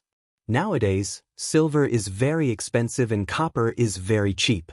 Be careful that the peddlers don't have enough copper coins. Su Fengnian smiled softly and said, "I have to save up copper coins for others." Su Baozhao couldn't figure it out, but she didn't think about it. She took the silver and went to buy the sugar-coated haws. She was quite generous and bought 2 sticks. She gave one to Su Fengnian. It wasn't that the peddler thought she was rich and easy to fool, but in Mount Hui, killing pigs was a natural thing to do. The price of a bowl of wine could buy a jar of wine anywhere else. My WeChat public account, Fenghua 1985, Su Baozhao held the stick of sugar-coated haws and smiled. Her pair of lively eyebrows were like crescent moons. She slowly licked the sugar-coated haws and a trace of happiness appeared on her face. She was content with what she had, so the sourness was at the tip of her tongue and the sweetness was at the bottom of her heart. Perhaps he was infected by her sudden happiness. Su Fengnian chewed on the sugar-coated haws and smiled. Su Baozhao said to herself, "I used to hear from the maids at home that you could eat this kind of stuff when you go to the temple fair or the Taoist temple in autumn. Especially the sugar-coated haws from Xianxia are the most delicious. They are not strung together with bamboo sticks, but placed in exquisite and beautiful paper boxes. They are said to make people drool just by looking at them." Su Fengnian asked, "Is this your first time tasting something new?" Su Baozhao curled her lips, "Yes." She seemed to be afraid that Su Fengnian would look down on her, so she quickly added proudly, "Although I have never eaten sugar-coated haws, I have tasted Luling's winter bamboo shoots, Guangling's wild ferns, Anshi's lychees, Yonggan's oranges, Yicheng's chestnuts, Hain's pomegranates, Shangyuan's alligator, Songjiang's perch, jujube cakes, Nu, or Hong, Wuzhou's slender-waist japonica rice, and even Bailiang's green ant wine. What about you? Have you eaten it before?" Su Fengnian laughed it off. It turned out that she was a silly girl who liked to compete with others.